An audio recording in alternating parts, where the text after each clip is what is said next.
Before I start, I just want to mention that we had a wonderful Black History Month celebration last week on the 19th. Dr. Whitehead and Dr. Johnson put that together, and we featured 21 Pacific Northwest Black artists in an exhibit that is still at City Hall called Voices Unbounded. So I encourage you all to experience this incredible art and the stories that it tells. And with that, let's start with a roll call, please. Mayor Robinson? Here. Deputy Mayor Malakouti? Here. Councilmember Hamilton? Here. Councilmember Lee? Here. Councilmember Neuenhuis? Here. Councilmember Stokes? Here. And Councilmember Zahn. Here. Thank you. Councilmember Stokes, can you lead us in the flag salute, please? Yes, thank you.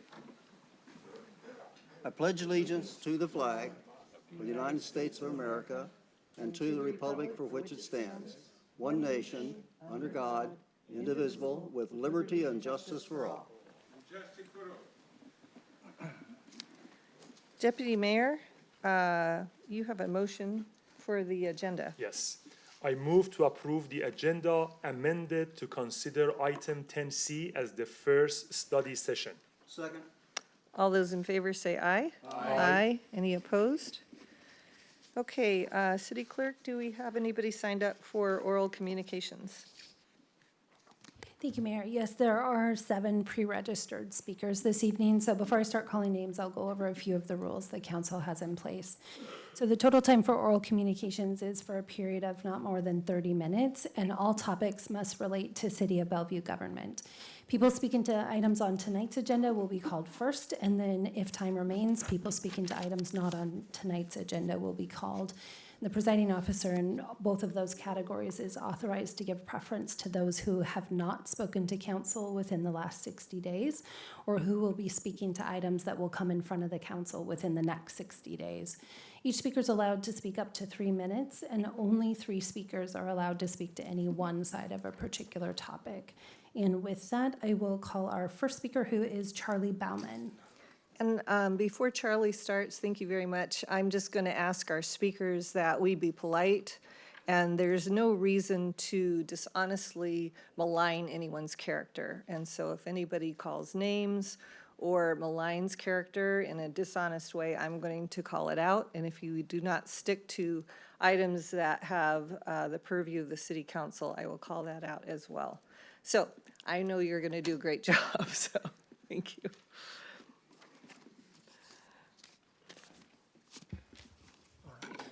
Be here. Thank you for having me. Sorry.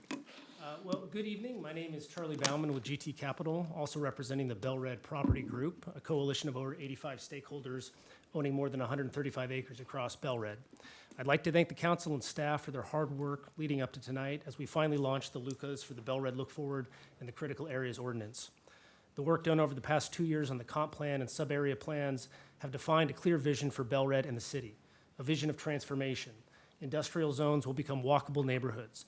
Gathering spaces will welcome artists, retailers, and residents. Drainage ditches will become rejuvenated streams.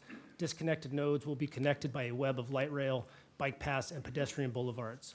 Most importantly, these areas will see record-setting housing production. But delivering on this vision depends on getting the LUCAs right, and the key is flexibility. Bell Red is unique. It is set to become the most transit-connected neighborhood in the region, yet it is disproportionately constrained by restrictive street standards, infeasible development regulations, split property lines, and onerous critical areas. To ensure the vision can become reality, the LUCA should build on the policies in the sub-area plan, especially those around design and street standard flexibility. Luckily, Bell Red has a head start, since great work has already been done on the Wilburton LUCA. Use that as a template, adapt it to Bell Red where needed, and prioritize an adaptable code that maximizes redevelopment potential. Equally important is fixing the critical areas ordinance. Currently, the ordinance prevents habitat restoration. Rigid critical area rules like fixed stream buffers make key sites impossible to develop, especially in Bell Red where housing is needed most. Stream and habitat improvements only happen when properties redevelop. If landowners can't build, these areas stay unchanged, offering zero ecological improvement and producing no new housing. For projects to move forward, the ordinance needs flexibility, allowing innovative stream restoration instead of outdated one-size-fits-all buffer rules. By embracing modern environmental and engineering solutions, and by collaborating with developers who are ready to fund them, Bellevue can restore critical areas and deliver housing. This can be a win-win, but only if we take a smart, balanced approach to these updates. I look forward to working with staff and this council over the coming months as we implement this vision. Thank you. Our next speaker is Steve Fantle, who's joining us online. And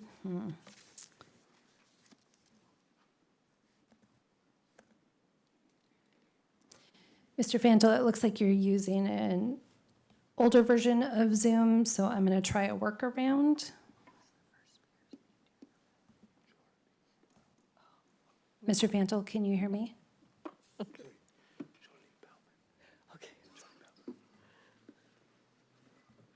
Okay, I'm going to skip Mr. Fantle and move to the next speaker, and I'll circle back. Next speaker is Justin Chan.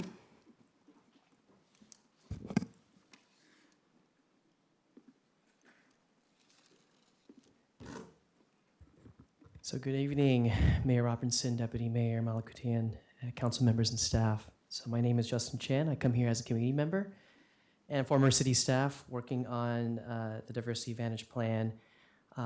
I wanted to really share my enthusiasm and excitement for you all as you prepare to receive the presentation of the results of the Centering Communities of Color presentation and the community dialogues, as well as information about Diversity Advantage Plan. So as a former project lead on Diversity Advantage Plan, I'm excited for you to hear just how this will work to shape the future of diversity, equity, inclusion, and belonging here in Bellevue. Since its adoption in 2014, the Diversity Advantage Plan has been our city's roadmap for advancing equity and ensuring Bellevue remains a welcoming place for all.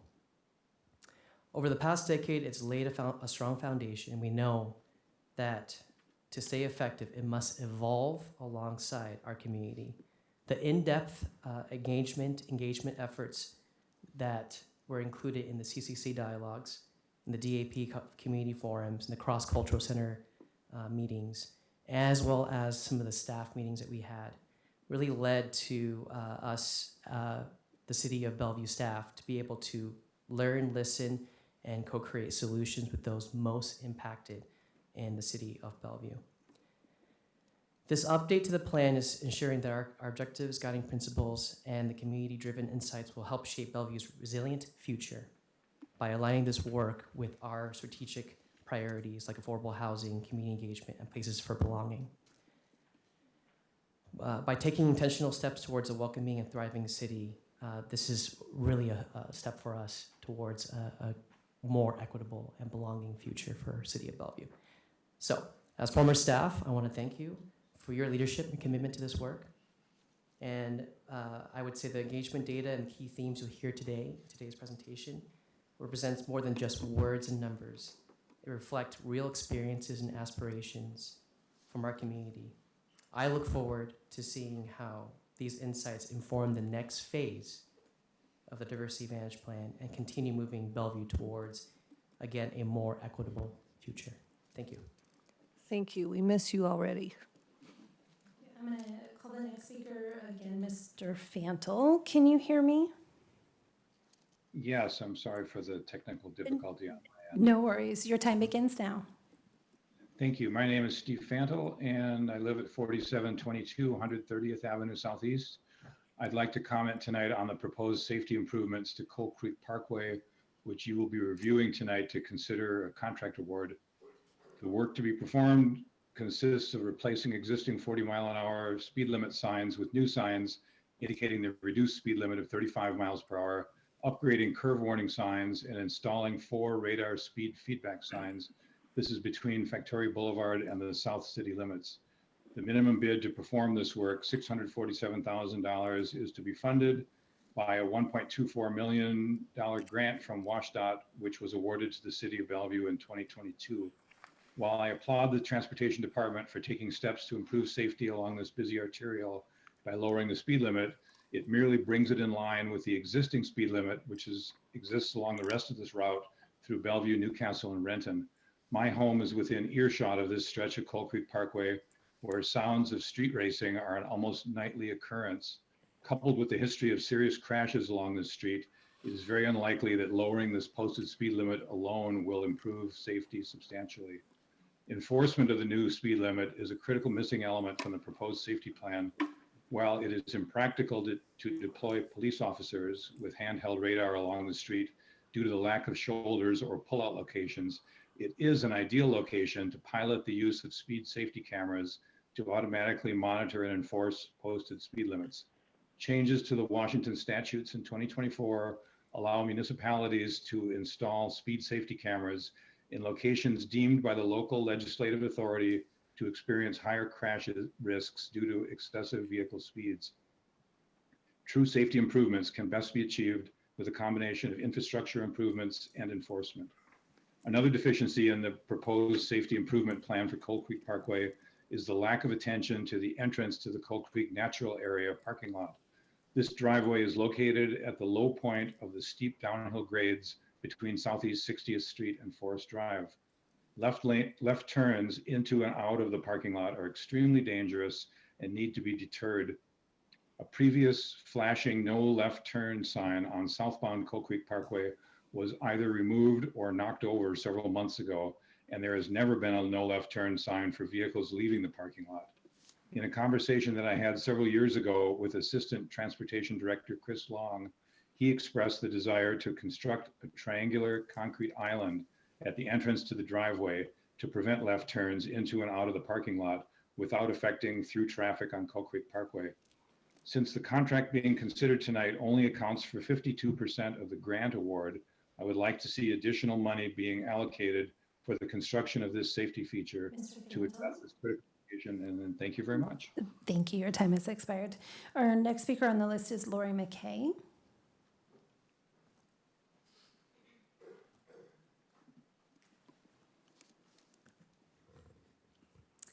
Good evening. My name is Lori McKay, and I'm here to comment on the city's Community Crisis Assistance Team program, CAT. I'm a former resident of Bellevue. My parents moved our family from Canada to Lake Hills in 1965. Later, we moved to Anatai, where I attended Anatai Elementary, Bellevue Junior High, and I survived Bellevue High School in the early 80s. After heading off to college, I never returned to Bellevue. My father and my stepmother, on the other hand, returned to Bellevue 20 years ago to live out their sunset years. In 2019, my father began showing signs of dementia, and since then he slipped deeper and deeper into that cruel disease. Last summer, he started acting out more aggressively and in ways that at times made my stepmother fearful.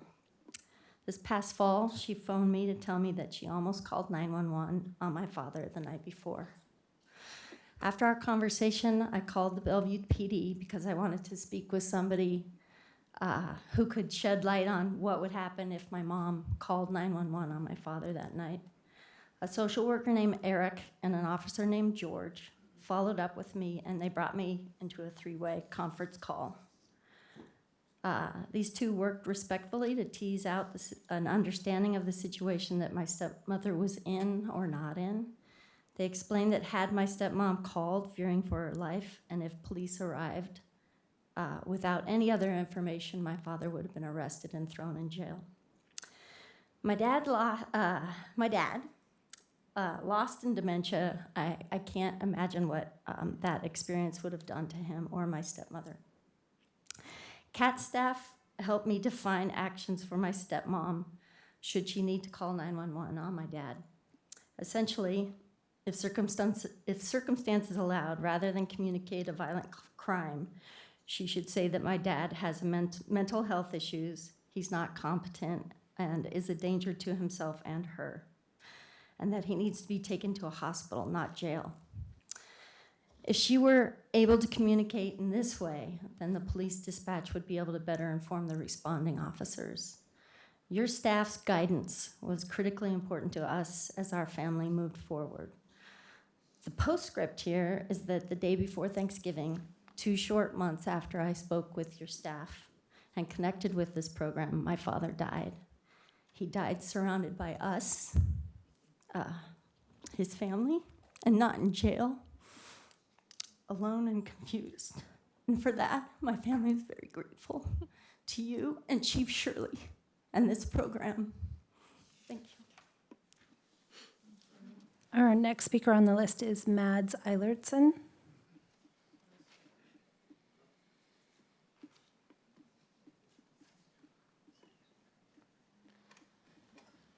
Hello.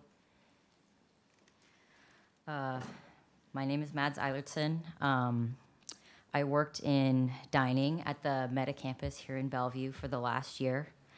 I'm here together with my coworkers from the Bellevue and Redmond Meta campuses. I'm going to ask my coworkers are here to stand up or raise your hands. I and 95 other workers at these Meta campuses were laid off last Friday at 7 p.m. And found out that we would lose our health care the following week. After this Friday, we will still need to go to the doctor, pay for prescriptions, and need access to health care in an emergency, just like everyone else. And now we either face the astronomical out-of-pocket costs for this, or we can pay twice as much for insurance through COBA when we now don't have any income at all. It is difficult enough to find jobs in this area that provide adequate health insurance, period. And the uncertainty that we are now facing as low-wage workers who already do not have savings and struggle with the high cost of living here in Bellevue is devastating. I also want to bring to your attention that the same day that we were laid off, Meta announced a new bonus structure for its executives. Knowing this makes the state of uncertainty that me and my coworkers are facing right now even more cruel. We know Meta is a big part of the city of Bellevue, and we are here asking that the council use their platform to ask Meta to grant us with the same treatment and security that they provide for engineers and other workers to ensure fairness for workers who are already struggling the most, like us. Thank you. Thank you. The next speaker on our list is Joe Kunzler, who's joining us virtually. Mr. Kunzler, can you hear me? Yes, can you hear me? Yes, your time begins now. All right, I'll be pleasantly brief. A regular public commenter, who we all know is, well, vile, comes to you and says that he has the authority under a Trump executive order to undo your civility rules, as well as that of the King County Council, the Redmond City Council, and other bodies. I have read the executive order. The executive order only applies to federal employees. It does not apply to rules of decorum at city council. And I hope the city council will stand strong and fight on against this troubling troll and start working towards banning him for a year and have him pay his PDC fines, which are over $35,000, and report to the DSHS for a mental health evaluation. I yield the balance of my time. Thank you for your public service. The next and final pre-registered speaker is Alex Zimmerman.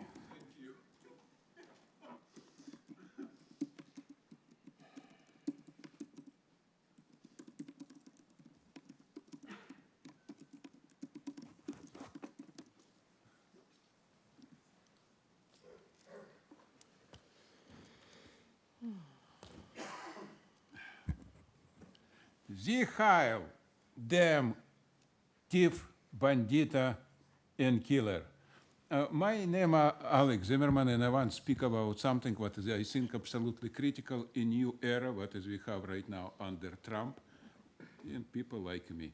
Yeah, we have too many problems in council chamber. First, fundamental problem is very important, and because right now we have a very big decision what is make Trump administration is about first about freedom of speech executive order, what is very interesting because we have freedom of speech for 250 years, and I never see freedom of speech here in Bellevue for 30 years. Yep, almost every meeting. Yep, every meeting.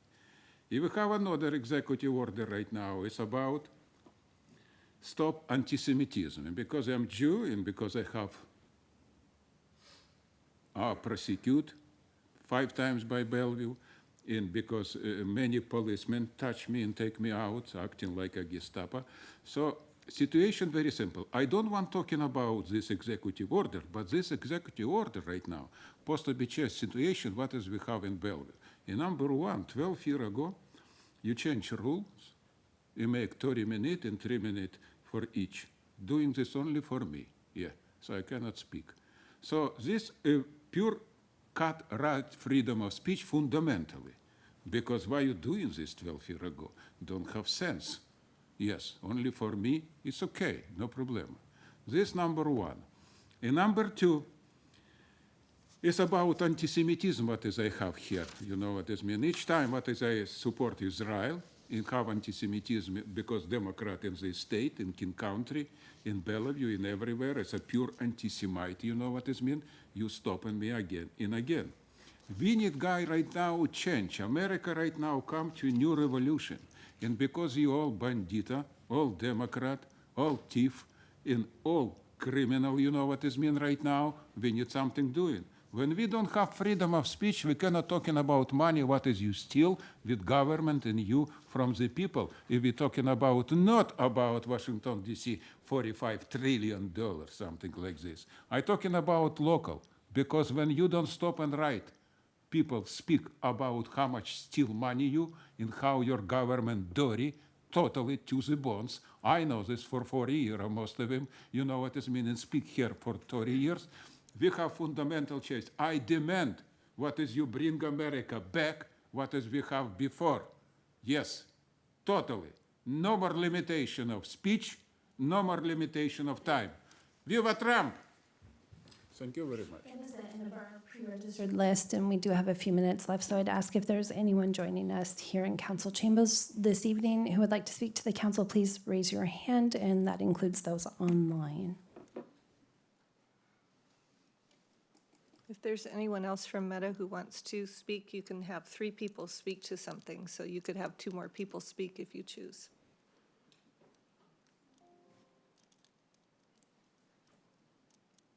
Okay. I do not see any additional, maybe I do. 1. We can have 2 more on that topic. Don't be scared, guys. Go talking. Do not disrupt Mr. Zimmerman.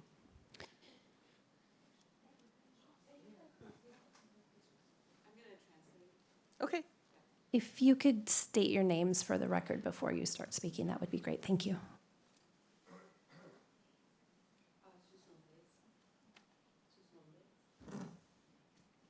Noeli Flores. My name is Hugo Ramos.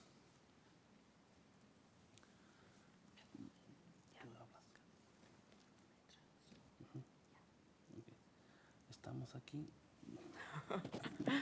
Speaking. Okay. Estamos aquí por el mismo motivo de la señorita que habló hace un momento, por el MERA. You saw that we're a whole group that's here in the same situation as the young person who just spoke about the layoffs at Meta. Queremos a ver si nos pueden ayudar a arreglar nuestra situación, que nos dieron descanso el viernes pasado y queremos saber si podemos que nos den las mismas compensaciones que tienen los de Mera hacia los de la cocina. We're contracted workers at Meta. We work in the dining, or worked in the dining at 7 p.m. on Friday night. We received an email that let us know that we no longer have a job. And we are asking for you to use your platform to request of Meta that they give to us the same security that direct engineers of Meta receive. Buenas tardes, mi nombre es Noeli Flores de nuevo. Estamos aquí por el mismo problema de Mera, que se me hace injusto que Mera nos dio solamente una semana de anticipación de despido. Y lo que les pido que nos ayuden porque tenemos familias.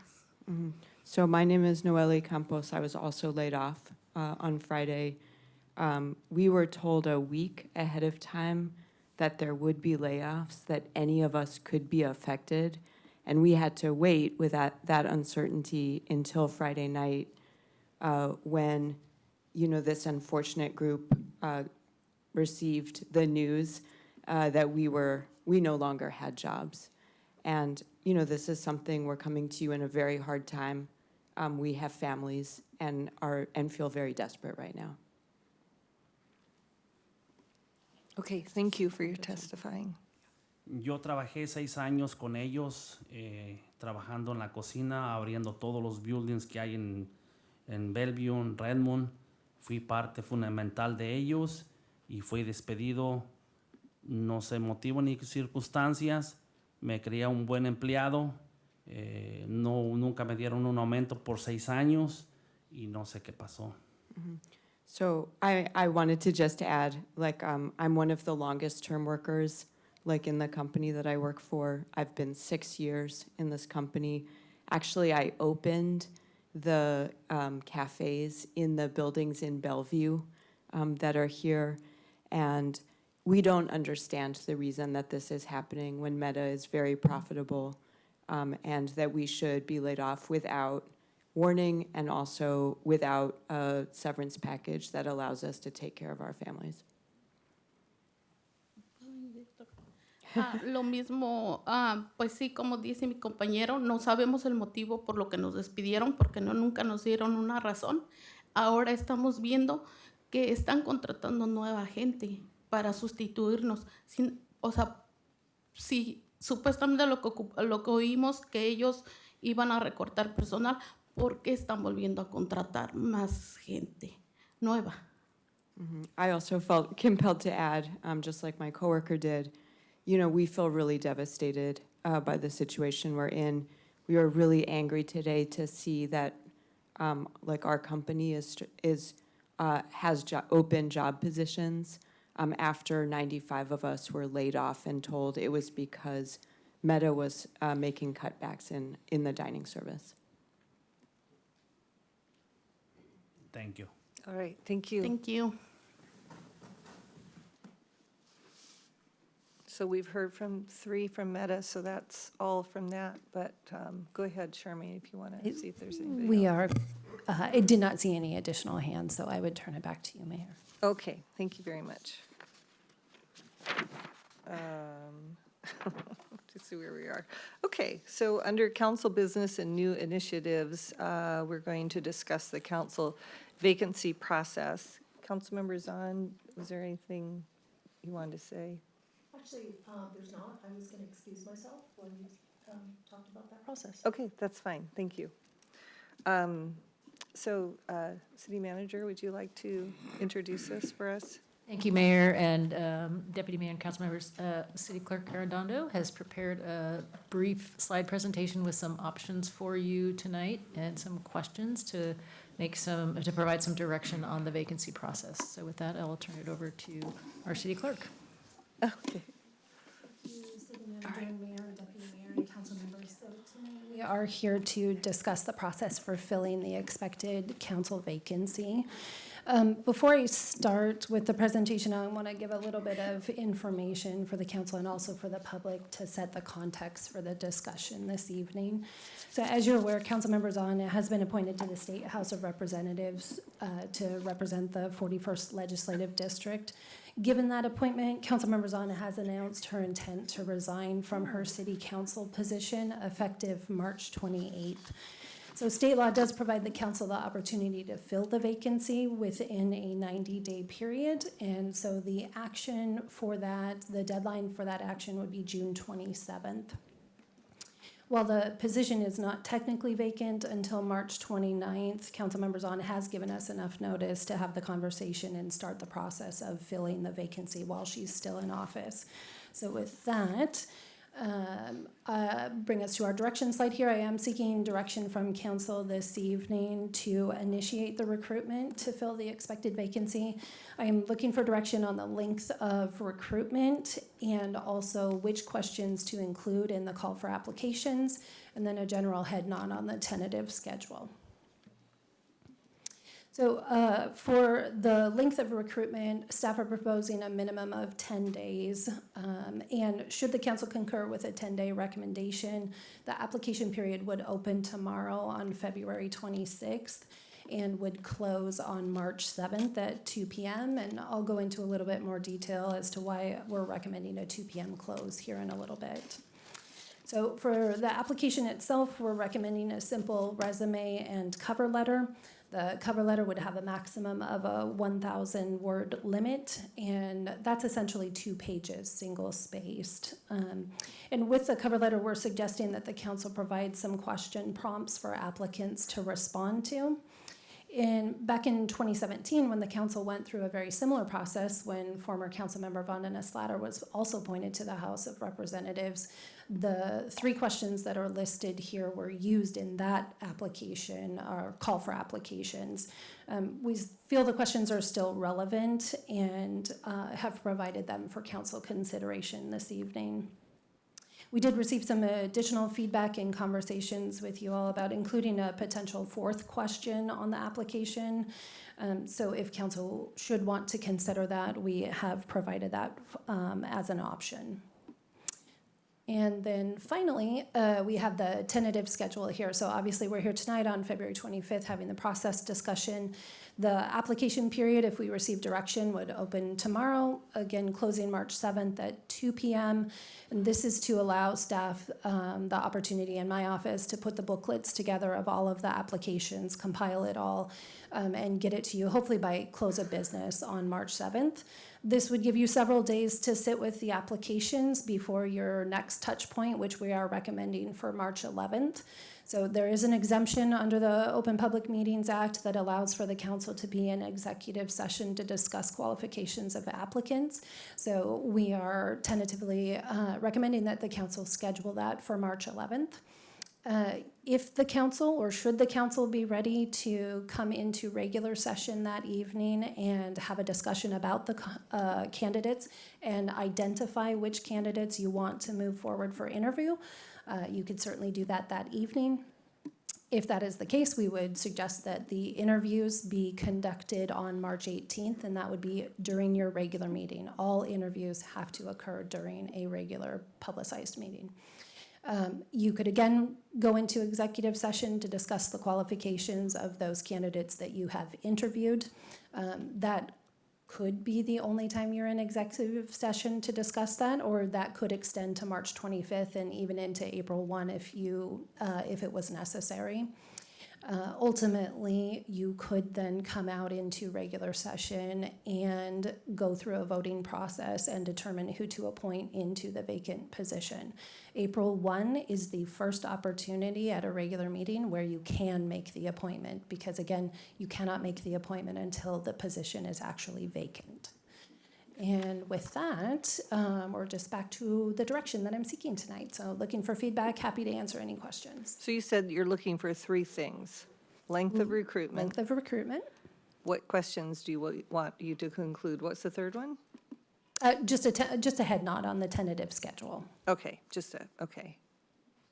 All right, well, I have to say that last week I testified to the Transportation Committee, the State Transportation Committee, and Representative Zahn was there listening, and it was really amazing to have her support for the issues. So she did a very good job as a state representative, so we are lucky to have her in that position.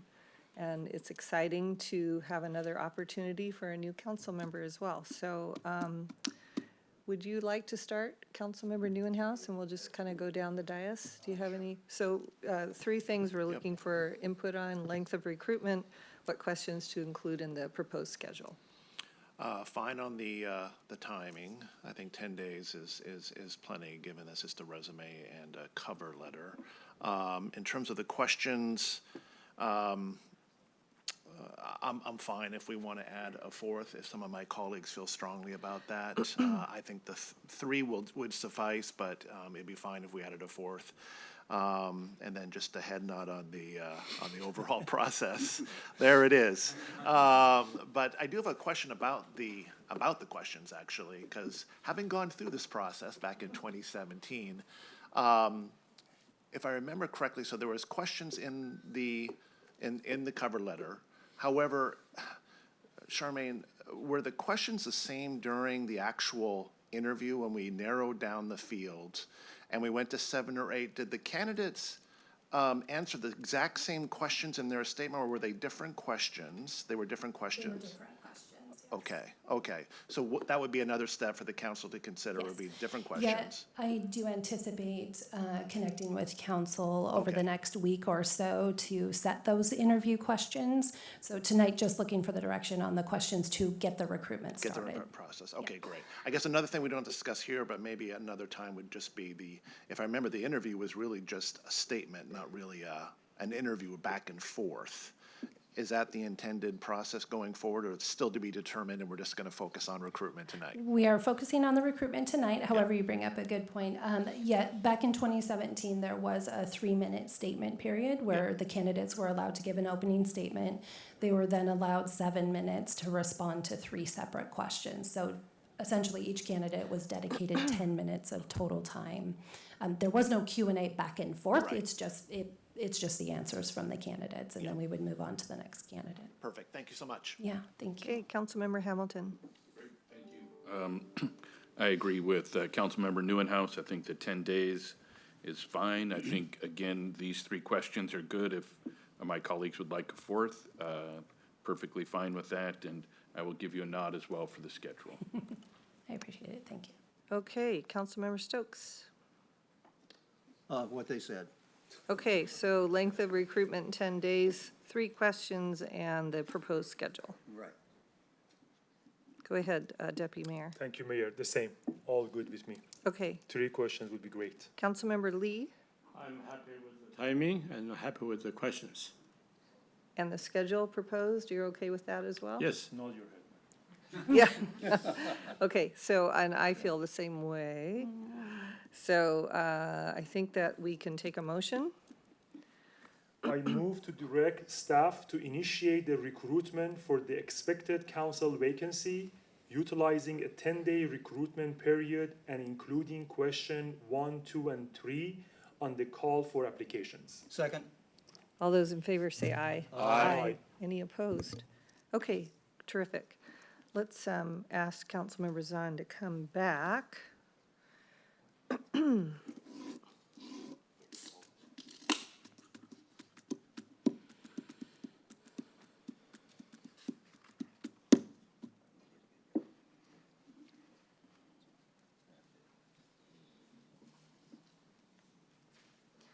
went a lot faster than anybody anticipated.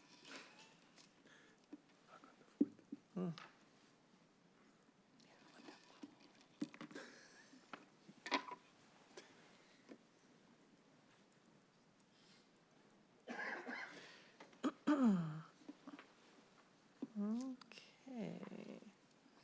All right, welcome back. Next off, can I have a motion to approve the consent calendar, please? I move to approve the consent calendar. Second. All those in favor say aye. Aye. Any opposed? Okay, we have 3 study session items tonight. We've changed the order.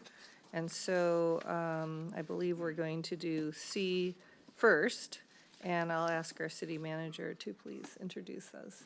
Thank you, Mayor, Deputy Mayor, and council members. In 2021, the council initiated a new team, Centering Communities of Color, in support of furthering the council's vision to be a welcoming and equitable city. And I'm very pleased tonight to welcome staff from our Diversity Advantage team and members of the Centering Communities of Color initiative to provide tonight an overview of the work that they have done over the past couple of years, including how that work is influencing the development of the Diversity Advantage Plan 2035. The update tonight will also include information about what is planned for the Centering Communities of Color team this year. So I'll invite you to the table. Members of our Centering Communities of Color team who are participating in the presentation this evening, Jerry Tiernan, Ricardo Parachica, and Ruhi Gate. And from our Diversity Advantage team in the City Manager's Office, we have Dr. Linda Whitehead, our Chief DEI Officer, Dr. Marcus Johnson, our DEI Administrator, and Sarah Boyle was to be here tonight to be part of the presentation, but she was unable to make it this evening. So with that, I will turn the microphone over to Dr. Whitehead. Thank you. Good evening. Good evening, Mayor, Deputy Mayor, City Council members. Thank you very much for allowing us to share tonight. We've been wanting to do that. Does that mean I get to go home? No. For the audience, my name is Linda Whitehead, and I am the Chief DI Officer for the City of Bellevue. I would like to thank you for the opportunity again for us to share. We have been wanting to do this for quite some time. As our city manager pointed out, I'm joined tonight by 3 of our CCC members, and actually one person that was traveling is here tonight also. So I would like to recognize Randy. Would you please raise your hand? Randy Nuez. Joining me at the table is Jerry Tiernan, Ricardo Perez-Chica. Ruhi is behind me, who will be coming up front, and Dr. Marcus Johnson. And Sarah Boyle is with so many regrets that she cannot be here, but she had a family emergency.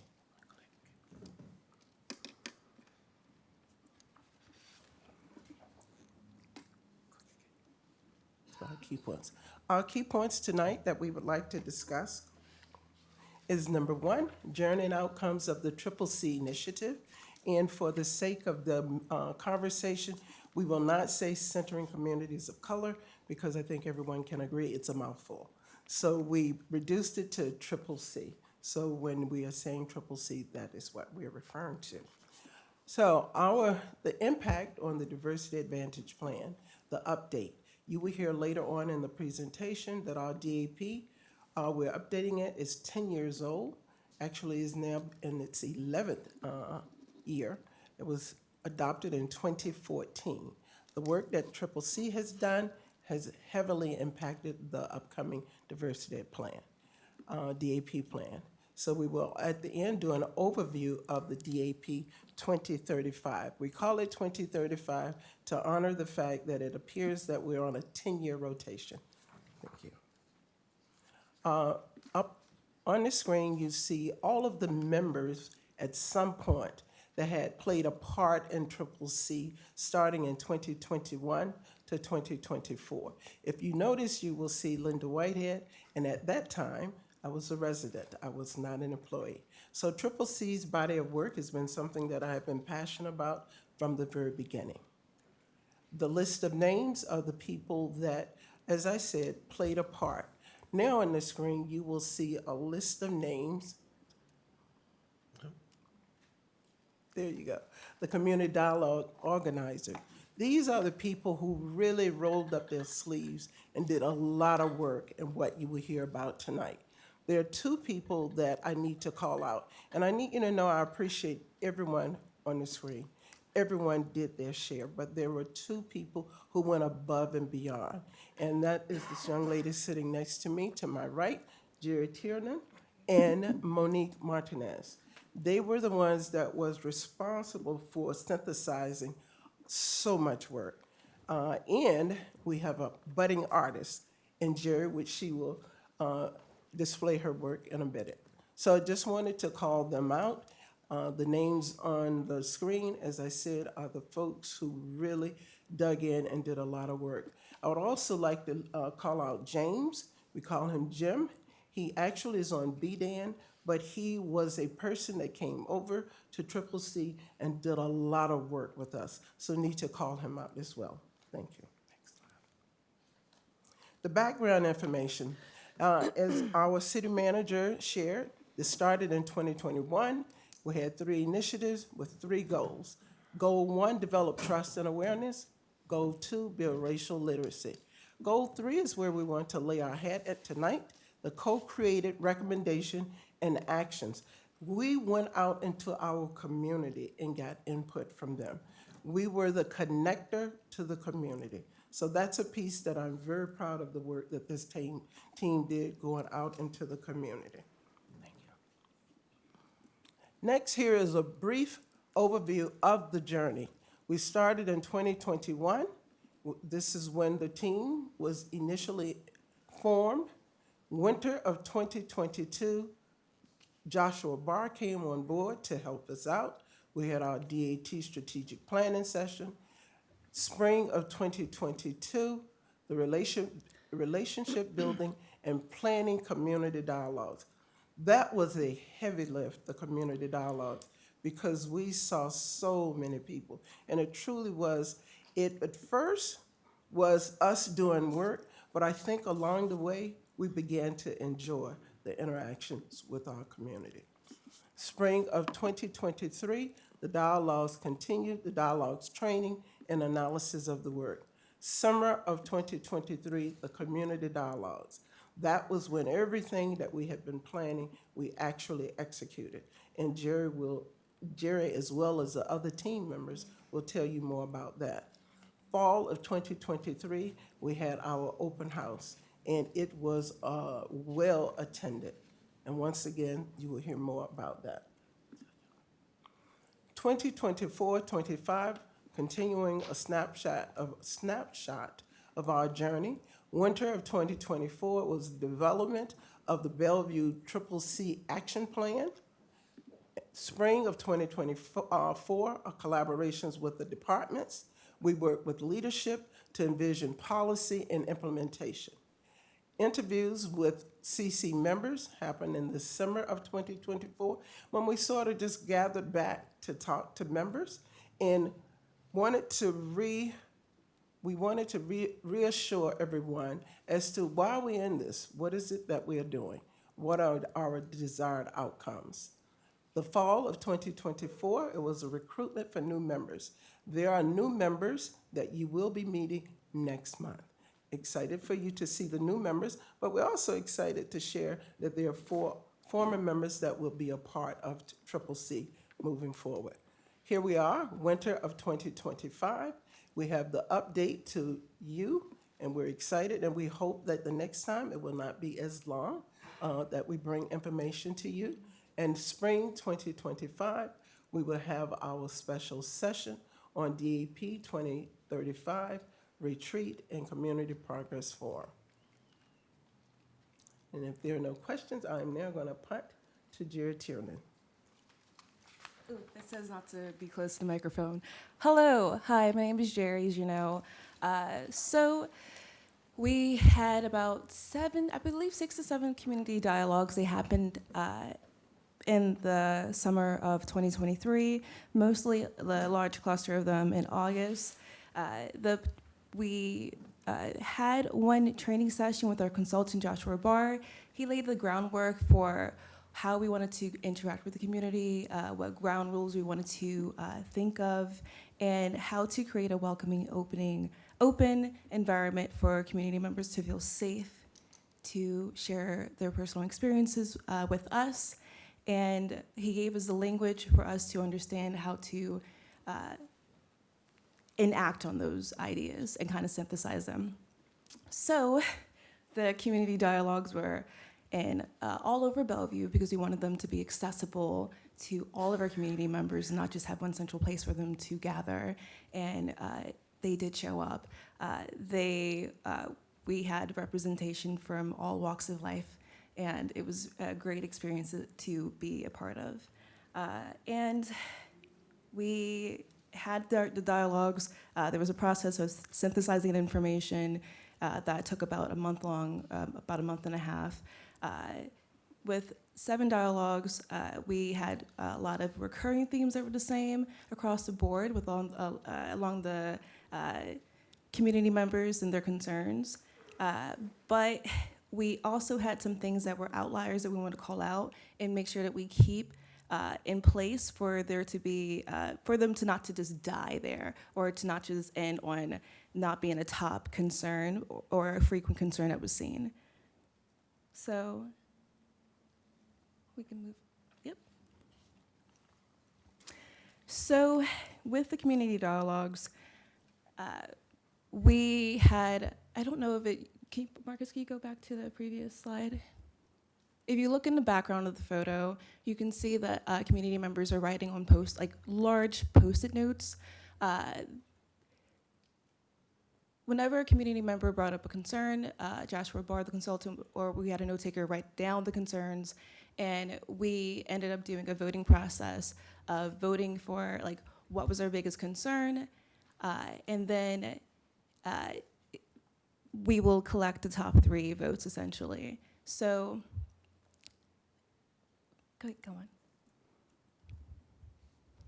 So for the demographic information and the outcomes from the community dialogue, some of the top hitting concerns were housing, income, education and transportation, housing affordability, the inequality in income, the barriers people have with accessing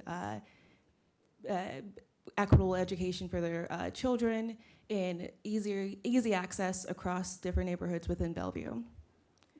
So it was a series of guided questions led by Joshua Barr. The community members, as I said, voted on those sheets, and then we had about 200 ideas, and I essentially took all of the ideas that were written on the big papers from each dialogue, 7 dialogues, organized them through a category that was recurring, and then pretty much like synthesized it to 34 themes. And then we were able to come together, Monique, Joshua Barr, and Marcus and I, to create 8 community priorities to present on. Joshua Barr was lovely in making sure that we were providing language that was accessible to the community, but also like exciting and innovative, but was easy to understand. So the 8 community priorities, and sorry, I don't have any water, I'm kind of dry. So the 8 community priorities was open and accessible reflective government, accessible convenient transportation, community space that inspires belonging, events that reflect the community, affordable housing for generations to come, providing community aid, investing in agents of change, and supporting thriving business for all.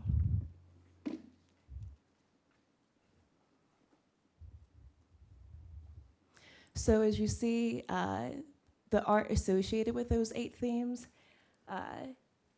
you have opening door to the city, government, and leadership. I do want to call out that this was a quick turnaround for getting the art created for the community dialogue. I believe it was only a 2-week turnaround time because we weren't able to identify an artist, and our consultant was advising us that we didn't need to put a lot of work in per se, because it was just mainly conveying the ideas was very important. But I know that the city of Bellevue, the community, really has a love for art, and I wanted to present artwork that provided a visual cue to what the ideas were, and what we were presenting on. So I did these illustrations myself. I do work as a nurse full time, so but I enjoyed the process of being able to give something back visually to the community and honor the work we've done to reach across the board and the community reaching back to us. So as you see there, the next one was getting to you where you need to go, highlighting community transportation. Thank you so much for the water. Community spaces that welcome and encourage inspiring belonging, events that represent you, affordable housing for generations to come, helping hands, community aid, investing in agents of change and community partners, and thriving business for all. So these are 8 themes. We did end up synthesizing them to 7 eventually after the voting. Just want to call that out.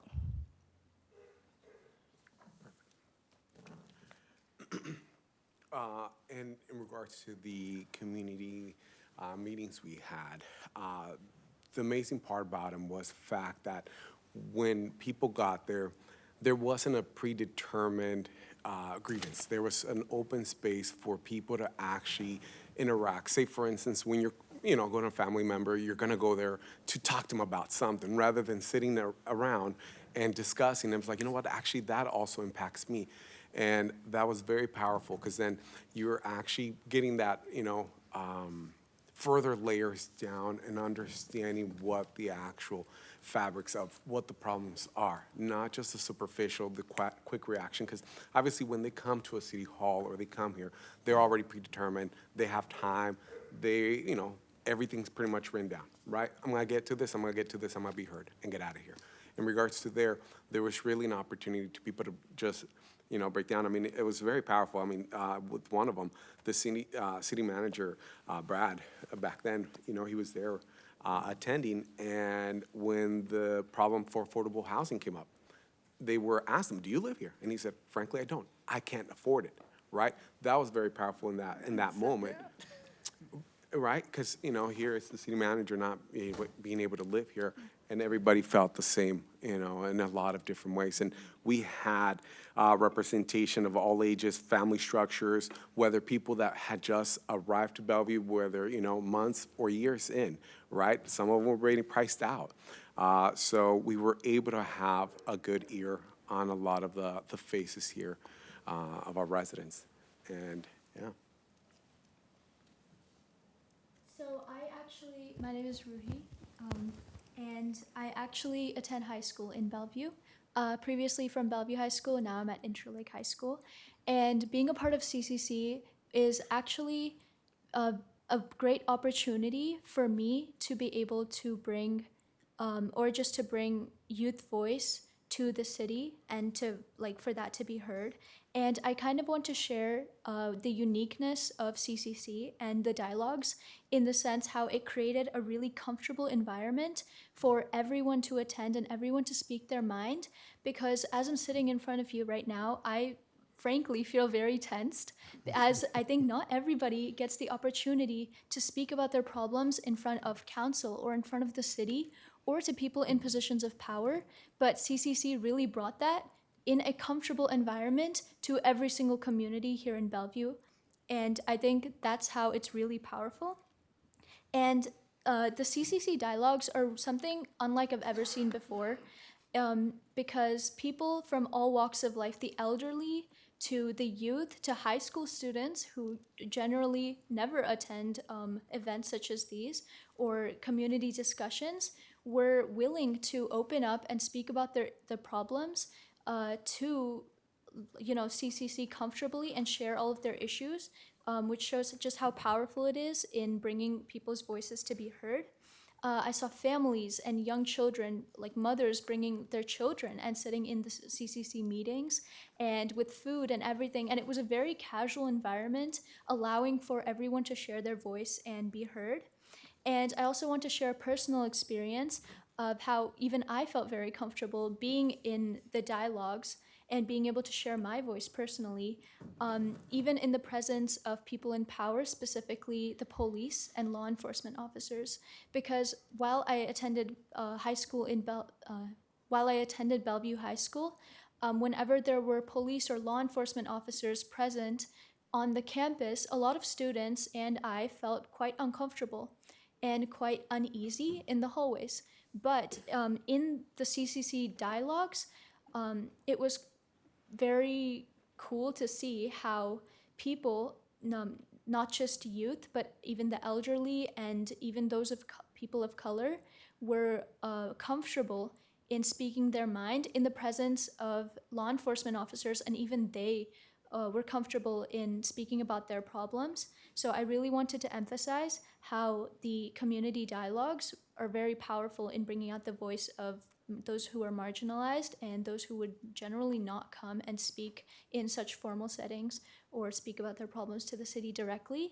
So as Dr. Witt had previously mentioned, how CCC is a sort of a bridge of communication between the city and those who work, play, and reside in Bellevue, or don't reside and also just visit Bellevue, how it's really a bridge of communication between those two groups. And leading into, thank you for providing your experience. The dialogue experience was, we reduced a lot of barriers by having the dialogues in multiple locations in Bellevue, providing food for people, so like less barrier, had at different times as well. And we had people from other towns who were like, oh man, I wish I had this too. People from Redmond and Renton, like, oh, I wish like our communities had a forum for us to come together like this. Because we all live in our little silos sometimes, and it's nice to either see that you can relate with one another. So with those dialogues, with the input we got from the community, and with their trust, and them with us reaching across the aisle, them reaching us back to us, and trusting us with the information we provided, we collected from them. After synthesizing the information, we wanted to bring the information back over to community. Like, is this what we heard? Is this what you want for us to present back to city departments and also to the city council to act on? So with Monique Martinez having great community relations, we set the open house to be Stevenson's Elementary School. Again, lowering the barrier, accessible to parents, welcoming location. And we did almost like a presentation, having those illustrations in a circular format for each CCC member to present on a singular idea and explain it and take questions and answers. So the community members were able to vote on their top priorities from those 8 community priorities that we presented. And they were able to have some empowerment in the process. It was lovely to bring it back out to the community as well, because one of the recurring themes, concerns that we heard from the community is, oh, people come out to the community, they want to hear from us, and then they don't come back. We don't hear back from them, and we don't know what they did with that information. Thank you. Thank you, Councilmember Stokes, for providing opening remarks on that day. So as we begin to narrow down, we had community members vote on what they thought, as Jerry mentioned, were the top priorities. We had about that day, maybe about 130, based on the votes, 150 people that attended the open house. So it was well attended. Everyone that you see here presented on one of the posters as people walked around. They provided information and quotes and things from community members. So they really brought the images that Jerry worked on so diligently to life. And as a result of that hard work, once we went back, we tallied and calculated the votes. We have what you see on the screen here as the top priorities from the community. And as Jerry mentioned, we wanted to ensure that we check back in with community members to make sure that what we saw emerging as the top themes and priorities were accurate. And after we tallied and calculated the votes, they were accurate. One other thing I'll mention briefly was that even though you see number 1, affordable housing as the top priority, community spaces that inspire a sense of belonging, and invest in community aids and community partners as agents of change, which were 2 of the priorities that really tied, so they became number 3.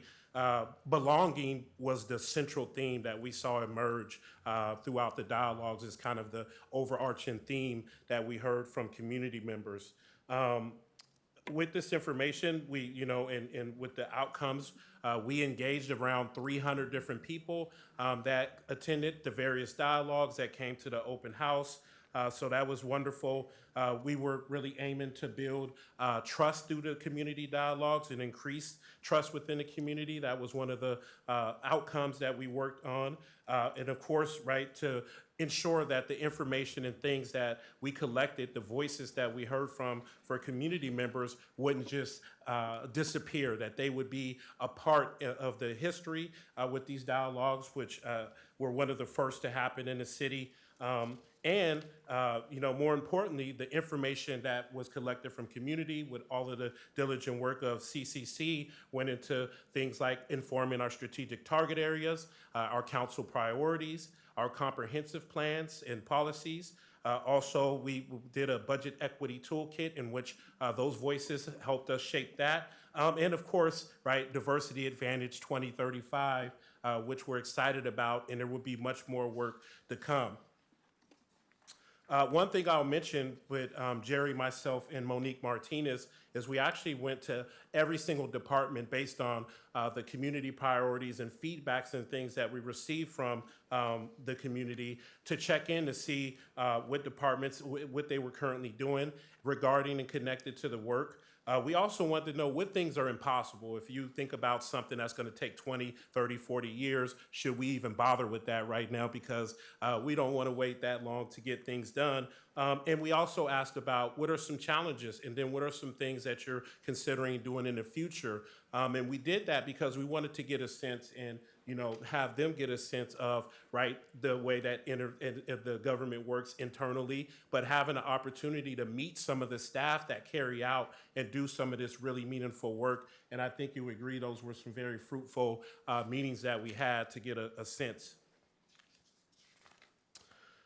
So Dr. Whitehead mentioned earlier that we did some interviews with all of our CCC members to check in with them, to deal with, to address and talk through, various things. And we wanted to make sure that we had a good scope of what they felt the process was like, how they envision the challenges, and then also areas of opportunity for the future. So if you see here some of the lessons that we learned, some things that the members stated was the community dialogues and the diligent work with Joshua Barr. You heard Ruhi talk about the environment, so a really positive, safe environment, welcoming environment in the community, and a great sense of community as people came together to talk about things that they were dealing with or how they were perceiving things. In terms of the challenges, there's always challenges with this kind of work. Nothing is easy, but we had, some folks with limited understanding of how city government works or boards and commissions work. So that can always raise questions around roles and responsibilities, right? What is the scope of work? What is the scope of authority? And then, right, Open Public Meetings Act restrictions that did, challenge us, because one of the original thoughts for CCC is that they would be out in the community more, meeting and engaging with the community more, and having really in-depth conversations, obviously without being recorded, right? As many people feel a sensitivity to city government, surveillance, and other things. When we asked about the future areas of opportunity and envisioning a future for CCC and some of the work, you see more meetings, community-led events, dialogues, engagement, and educational opportunities outside of City Hall. And we know because of some of the OMPA requirements that there's, being in City Hall is essential. And then also, right, a new culture and belonging, or some type of more permanent commission that continues to engage the work of, things like the community dialogues and other things like DA 2035, cross-cultural work, and so forth. And so these were some of our lessons learned. And then we have a wonderful photo that we took that day. It was a lot of work, but I love this photo because there's a lot of time, effort, meetings, sacrifice. We were asking our CCC folks to come and meet twice a month, and myself, Jerry, Monique, at times we're meeting, we met about 2 or 3 times a week for some of that time. And so this is the end result of all that hard work and at the open house. And again, these are our current CCC members. We went through a recruitment process. So we're excited to have some additional people that have already been engaged in the community, have done extraordinary work. And we're excited to get an opportunity to work with all of these wonderful individuals. And with that said, I'm going to transition and pass it over to Dr. Linda Whitehead. I'm going to ask if we could take a 5-minute break. I don't want to miss anything. Would you mind? Yeah, Okay, we'll come back at 15:15. All right. Thank you.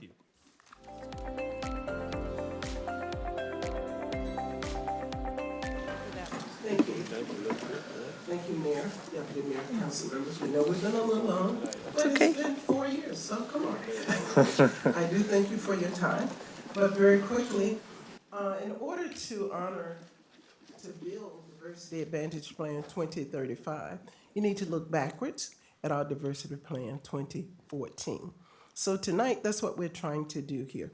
We're taking a look at our past, honoring it, looking at what we have learned, and we're moving forward. So in 2014, Conrad, I believe you were around to vote on this, correct? The diversity plan and the city council, what they realized was when they were not looking, Bellevue transitioned from a sleepy suburban town to an international, multicultural town. And with that progress, with that growth, came challenges and opportunities. So therefore, the Bellevue Diversity Advantage Plan was born. And a piece that you continue to honor today is the statement from the City Council that Bellevue welcomes the world. Not only do we welcome the world, our diversity is our strength.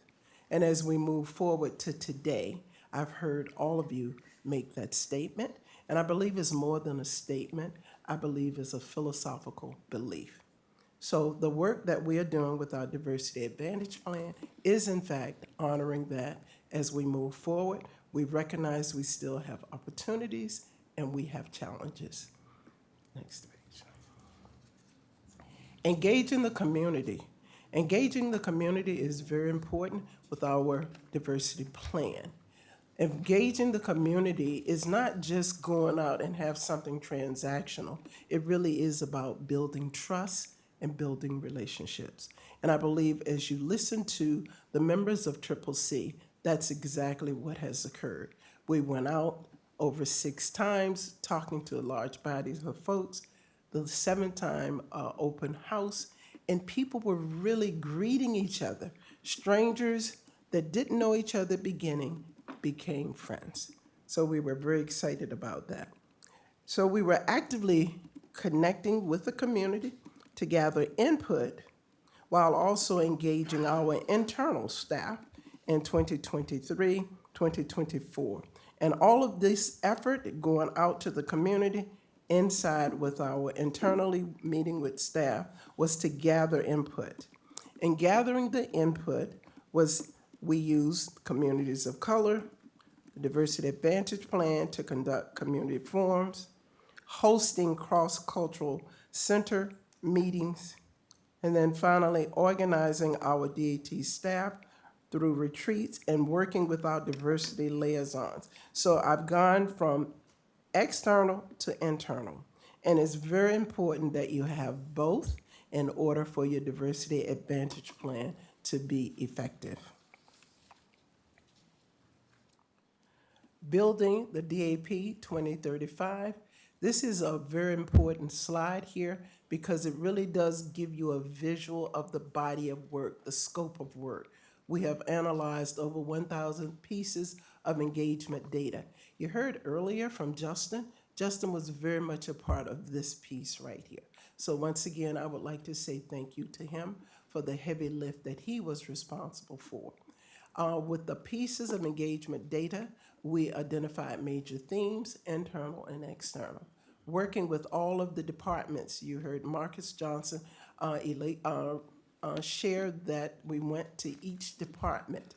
It is so important for us to not work in silos. It is also very important for everyone to recognize that this body of work our team has been tasked with, it is not only the responsibility of one team. One team cannot do this work. This is truly a citywide effort, internally as well as externally.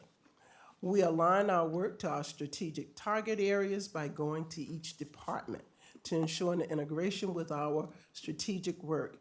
If you take a look at the work that we're doing, we're looking at how it impacts our affordable housing plan, human services, and the places for belonging. You will hear a repeated theme, belonging. In our city, we recognize that there are many voices, many languages, and the challenge for us is to make certain everyone feel like they are a part of our city, that they belong. Thank you. The plan for completing our diversity plan, 2035, is to complete our equity objectives, the guiding principles, have a glossary of important terminology, update our data and demographics. That data part is extremely important because the data will take us from not what we think, but to what we know, because we have the data to support it. And that is very important because the data will let us see what is trending and what is not. And finally, a summary of community engagement. Community engagement, well, I've had countless conversations with our city manager. It does take a lot out of you, but it truly is worth it. It is an investment because you all cease to be scary to them. You become humans that they can approach. And I believe that is what you all desire. Finally, our next steps. As we look at our next steps, we're looking at completing the equity objectives. So we want to finalize the objectives designed to reduce inequalities and foster a more inclusive, welcoming community. Our key equity indicators, as I mentioned earlier, use data to identify trends in areas of housing and economic opportunities, for one example. These insights will help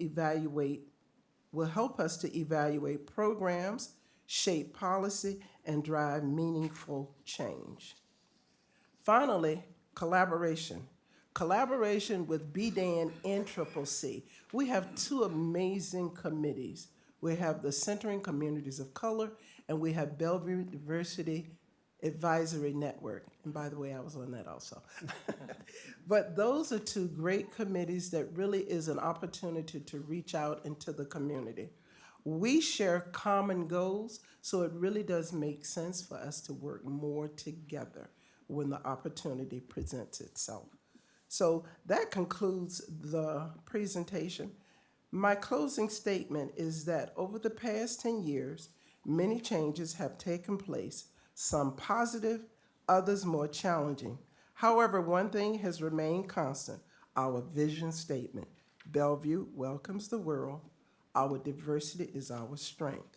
And we respect and value community members and staff. Thank you very much. Wonderful. Thank you so much. Okay, so we'll take, this is just information only, no action tonight, but I'm sure that we have some input and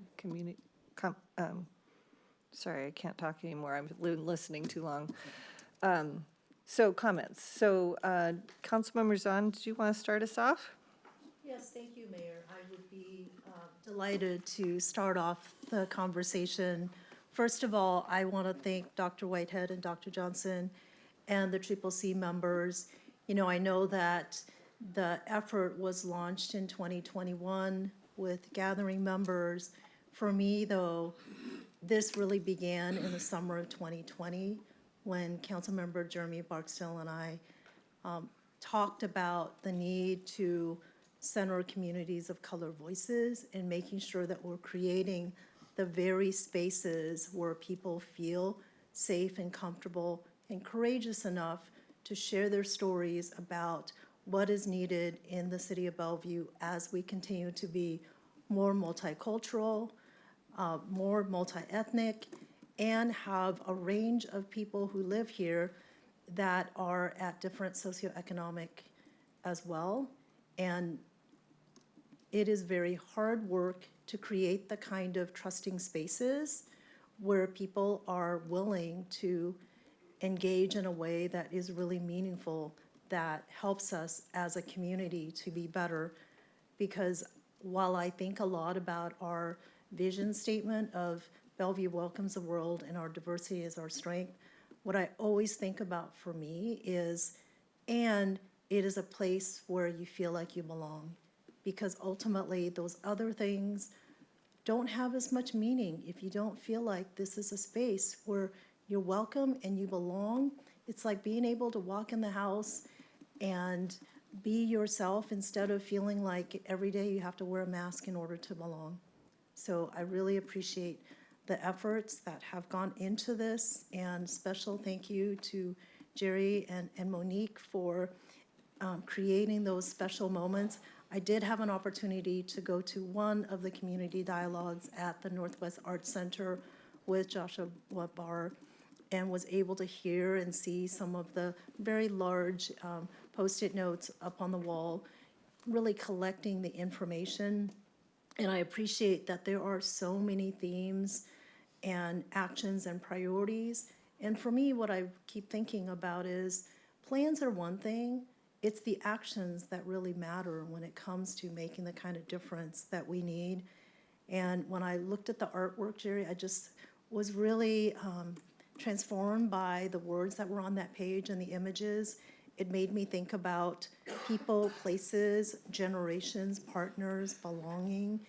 And the words, if I was putting that on a Wordle, the two things that showed up the most was community, right? Community was the most, but I also saw accessible, which is also really important. I appreciate, though, that sometimes having 34 themes can be really hard to manage, so being able to digest that down to 8, and then the 3 related to affordable housing, community spaces, and investing in community. I hope that as we look at investing in community aid and community partners, that we think about inclusive economy, so it's that hand up and not a hand out. So as we think about that theme, really centered on that. Really like the future steps that you had about more engagement and a new culture and belonging commission. I'm really curious about that. I would say that, though, as I reflect on this work, I was thinking about what we contemplated in the beginning, right? Which were these, year 1, we were going to do this, year 2, we were going to do this, and year 3. And I think that even though this has taken a bit longer to get to this point, I think the information is much richer for that additional time to engage. And here's kind of my thoughts. I think that part of what we were trying to do was, are we looking inside the city?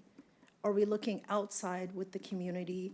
And then what are we doing in terms of the very policies that we adopt in the city? So I might just impart a couple of my thoughts, since I'm not going to be staying on the council, but I will be still in community and engaging with you, is I wonder if it's possible for the CCC to be a liaison to the existing boards and commissions, right? That can you contemplate each of you adopting a board or commission to be able to, keep an eye on things. One thing I learned in the legislature is that legislators can ask for an equity review of policies that we're looking at adopting. I wonder if that might be something the city would also consider contemplating. And then I really hope that the Cross-Cultural Center that Councilmember Lee has been talking about for so many years, as really that community space that inspires belonging, will be able to happen sooner rather than later. And then in the equity and budgeting, I also wonder if there's an opportunity for the CCC to be part of the council retreats, so that your voice is actually integral to decisions and policies that happen in the city. I think that was one of my hopes as we were launching into the CCC effort, and how we really embed a lot of the things that you're doing into the very policies of the city. And then lastly, I just want to thank the inaugural members for all the work that you've done, and welcome the new members. I recognize some of the names in there of community members I've known for many years, and I'm very proud of being part of the city of Bellevue and the work that we're doing. And I know that as we move forward, these are the very themes and priorities that are going to make us even better as a community. So just really thank you very much, and thank you to my colleagues for supporting this budget effort in 2020 to make this happen. Thanks. Okay, Councilmember Lee? Well, I really appreciate this conversation. You mentioned that, it began in 2014, right? So it's been a long time. It just happened to be 10 years. And I don't know who else has been in the council at that time, but I was. In fact, I think I was the mayor 2014. So No, I you guess were I not. should probably take a little bit of credit for that. But I don't think that's really Councilmember Balducci necessary. was mayor. It's not productive. I think what really is important is not the policy we make, not the words we say. These are all important because these things reinforces in us. These are messages we need to let people sink in, understand, and hear. But the real thing is really action. In those days, I guess I was probably one of the few, or maybe the only minority council member that was on the council. But now we've seen, like you mentioned, things changed a lot, and this is just social change that happens. It doesn't matter what policy we have or what do we say about, but it's happened, and it's the right thing that happens because it really, like you said, it makes the city richer, makes the world a better place for everyone. And I think it's just the right thing to do. When we live in a place, we need to feel that it's home. It's where we belong. When you live at home, it doesn't mean everything's hunky-dunky, everything's good, everything's smooth, we all get along. No, we have to put up with the good and the bad. But the key is, if we are home, right? If that's where we belong, we can work through it. We can work together. We can get together, get something better at the end. I think that's really the key. So I'm really happy that the city of Bellevue is doing so many different things, to make sure that we are not just talking about it, but we are actually going to do it, make things happen. And that is built on relationship, built on people meeting people, built on people working together. That's why I'm really excited about the Cross Culture Center project, because by talking about it, it still doesn't work. But it's by learning about how we can work together. Why are we different? How can we overcome our differences? I think these are the things. And then live on the principle. What is the human principle? It's home, right? Happy home. So I think that's important. So that's one concern I have is we have so many different organizations, different projects, different programs. CCCCC is one, and there are many others you mentioned. So I want to be sure that we do not duplicate what other programs are going on. What are we doing elsewhere? I would like to see all of us, instead of working separately, instead of having a BDAN, instead of a CCCC, instead of cross-culture, instead of this and that. We all are our own little cocoon. We do our own thing. So I think that's why I believe that we need to break down those walls, break down those silos. Let's all combine our energy and focus. Let's work together. I really hope that we can. I think I had a chance to talk to the city manager a bit. Maybe I'm showing my hand somewhat. I'm committing her. I believe that she tends to agree with me, and I hope that we all feel that it's the right thing to do. So I'm looking one day, that's what Martin Luther King says, one day we all be together. We're not going to be in separate corners, separate groups, separate working. We'll all be together talking about one cross-culture people working together. So I like what you've done. I thank you, all the people that are part of the group, because it takes every bit, every effort. But we need to keep going, do more. Okay, going for the ultimate goal, how we can be all working together as one entity, one group. Thank you. Thank you, Councilmember Lee. Deputy Mayor. Thank you, Mayor. Thank you, Dr. Whitehead, Dr. Johnson, Sarah Boyle, Justin, I think, who left, and the all CCC community, Jerry, Ricardo, Ruhi, everyone else, Monique Martinez, that you mentioned her name as one of the key member, and other city staff, and of course this body. Thank you, Councilmember Zahn, former Councilmember Barksell, and Councilmember Lee, and everyone else for directing this effort. I am really, really proud of the work that you have done in engaging our community and developing actionable steps to foster that belonging that all of us are talking about. We should definitely celebrate this amount of the work that you have done. I love that you had the lesson learned slide. It shows that everything can improve. So I'm happy that we are going to address those lessons that we learned. I really appreciate that you are addressing both engaging with community at one hand and being a data-driven organization. I think that's really, really important.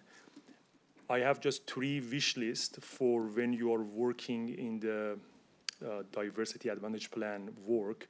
I hope that we have and we develop some specific metrics and frameworks that when we translate these CCC dialogues inside into a measurable outcomes when we are doing that diversity advantage plan. If we don't have goal, we cannot follow what we are doing.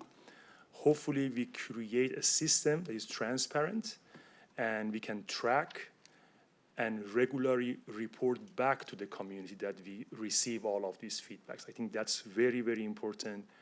And I think finally, it would be great if we have a mechanism that we can continuously hear from our community while we are implementing this plan and see how we are doing and get their feedback through the whole implementation phase. So that's my 3 wish lists. I'm sure you're going to address all of them already without me saying that, but I said them anyway. Thank you, Mayor. Thank you. Councilmember Stokes. Yeah, thank you. This is really amazing presentation, but what is really amazing is what you did that allows us to have this. Yeah, and I did participate in this along the way, and others did, and I think it's amazing. And you know, this was what you did. You took an amazing dream, and you accomplished the dream. You're working on that, and that there's really enjoyed the presentation of this because we don't, you know, going along this, we know some of this going on and all, but it's just amazing the gap that we filled in, and I think that's just amazing. Now, we can all get together and we can have one big conglomerate, or we could have different groups working together going over, and I think that's what we're doing, is that we're utilizing that in a very good way. A couple of questions, or two parts I want to ask. One, what challenges did you find the most difficult in advancing the concept and the goals of Diversity Advantage?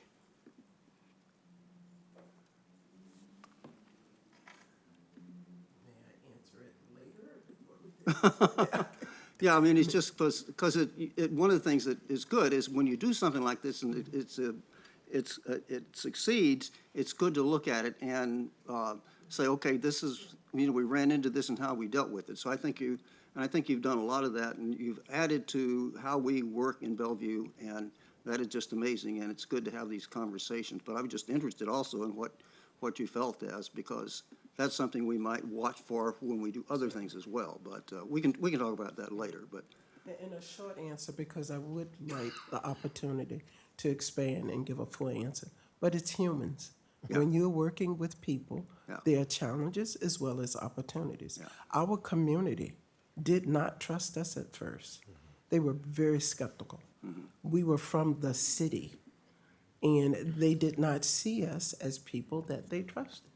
So that was something that we had to build upon. Would you agree or disagree? That is correct. It was giving them a sense of community. That was the community reaching out to community, not the city. Yeah. That's very good. So that would be the number one thing that, but as I said, I would be happy to elaborate and pass it on to you. This is what you want. Yeah, well, it's, I mean, this whole thing is fascinating. We're glad we had an opportunity to have this and have it in pretty good detail on it. I mean, what you've accomplished, and I think this is just amazing and something people should think they can do the same, is you really have been building a community of belonging and positive engagement of every person, and that every person is an equal citizen member of Bellevue, and actually neighbors are welcome. And this, what the concepts and the work you've done actually has gone over to other parts of the area for us in the county. So that's also very important. But it's just, I just want to, I can't give you any more kudos for this because it's just absolutely amazing. And I really have enjoyed working in that back and forth on things, and I think you've changed this city and the way we work on this. And I think one of the reasons we're sitting here talking about diversity and everything else, and a lot of places in this country are being told you can't do that, is because we believe in this and we work it together, and we have it, and we're going to keep it. So appreciate your work, and I'm looking forward to wherever I am going forward is working on it also too. So thank you very much. Thank you, Councilmember Stokes. Councilmember Neuenhuis. Thank you, Mayor. Yeah, thank you again, everybody, for the wonderful presentation tonight. Appreciate all the great comments by my colleagues as well. Want to thank all the CCC members as well, both past and present, and thank you for the city leadership led by Dr. Whitehead on this. So it has been kind of a long journey, but this is just a large body of work, and quite frankly, I'm still processing some of it and going through, but it's really great, and I really appreciate the top recommendations, as difficult as it was going from 8 to 3 for sure. And I think a lot of this really aligns some of the top of line priorities for us as well as a council that we can only build on, especially on the affordable housing, and then creating the community spaces that inspire belonging, and that aligns well with Councilmember Lee's need and want for the multicultural center. I would like to dig in just a little bit into the third one, investing in community aid and community partners, but through agents of change. I don't know if you could give an example of what you mean by that, or what that looks like, because it sounds great, but I'm not sure what that looks like in community. So I did have that one question. So it sounds cool, right? Yeah. But what we had a lot of representation at the dialogues from different local community groups, nonprofits especially, where we heard a lot of the overlapping difficulties they were having with accessing resources. Pretty much it was overlapping, like difficulty accessing resources, difficulty accessing space, and providing more visibility for their work. So we saw that the needs of the community were being met by some community organizations, but they were kind of drawing from the same pot and had similar needs. Okay, well that's helpful, and that aligns with being the former liaison to the Human Services Commission. That was a constant conversation. Are we meeting the needs of the community? If not, why?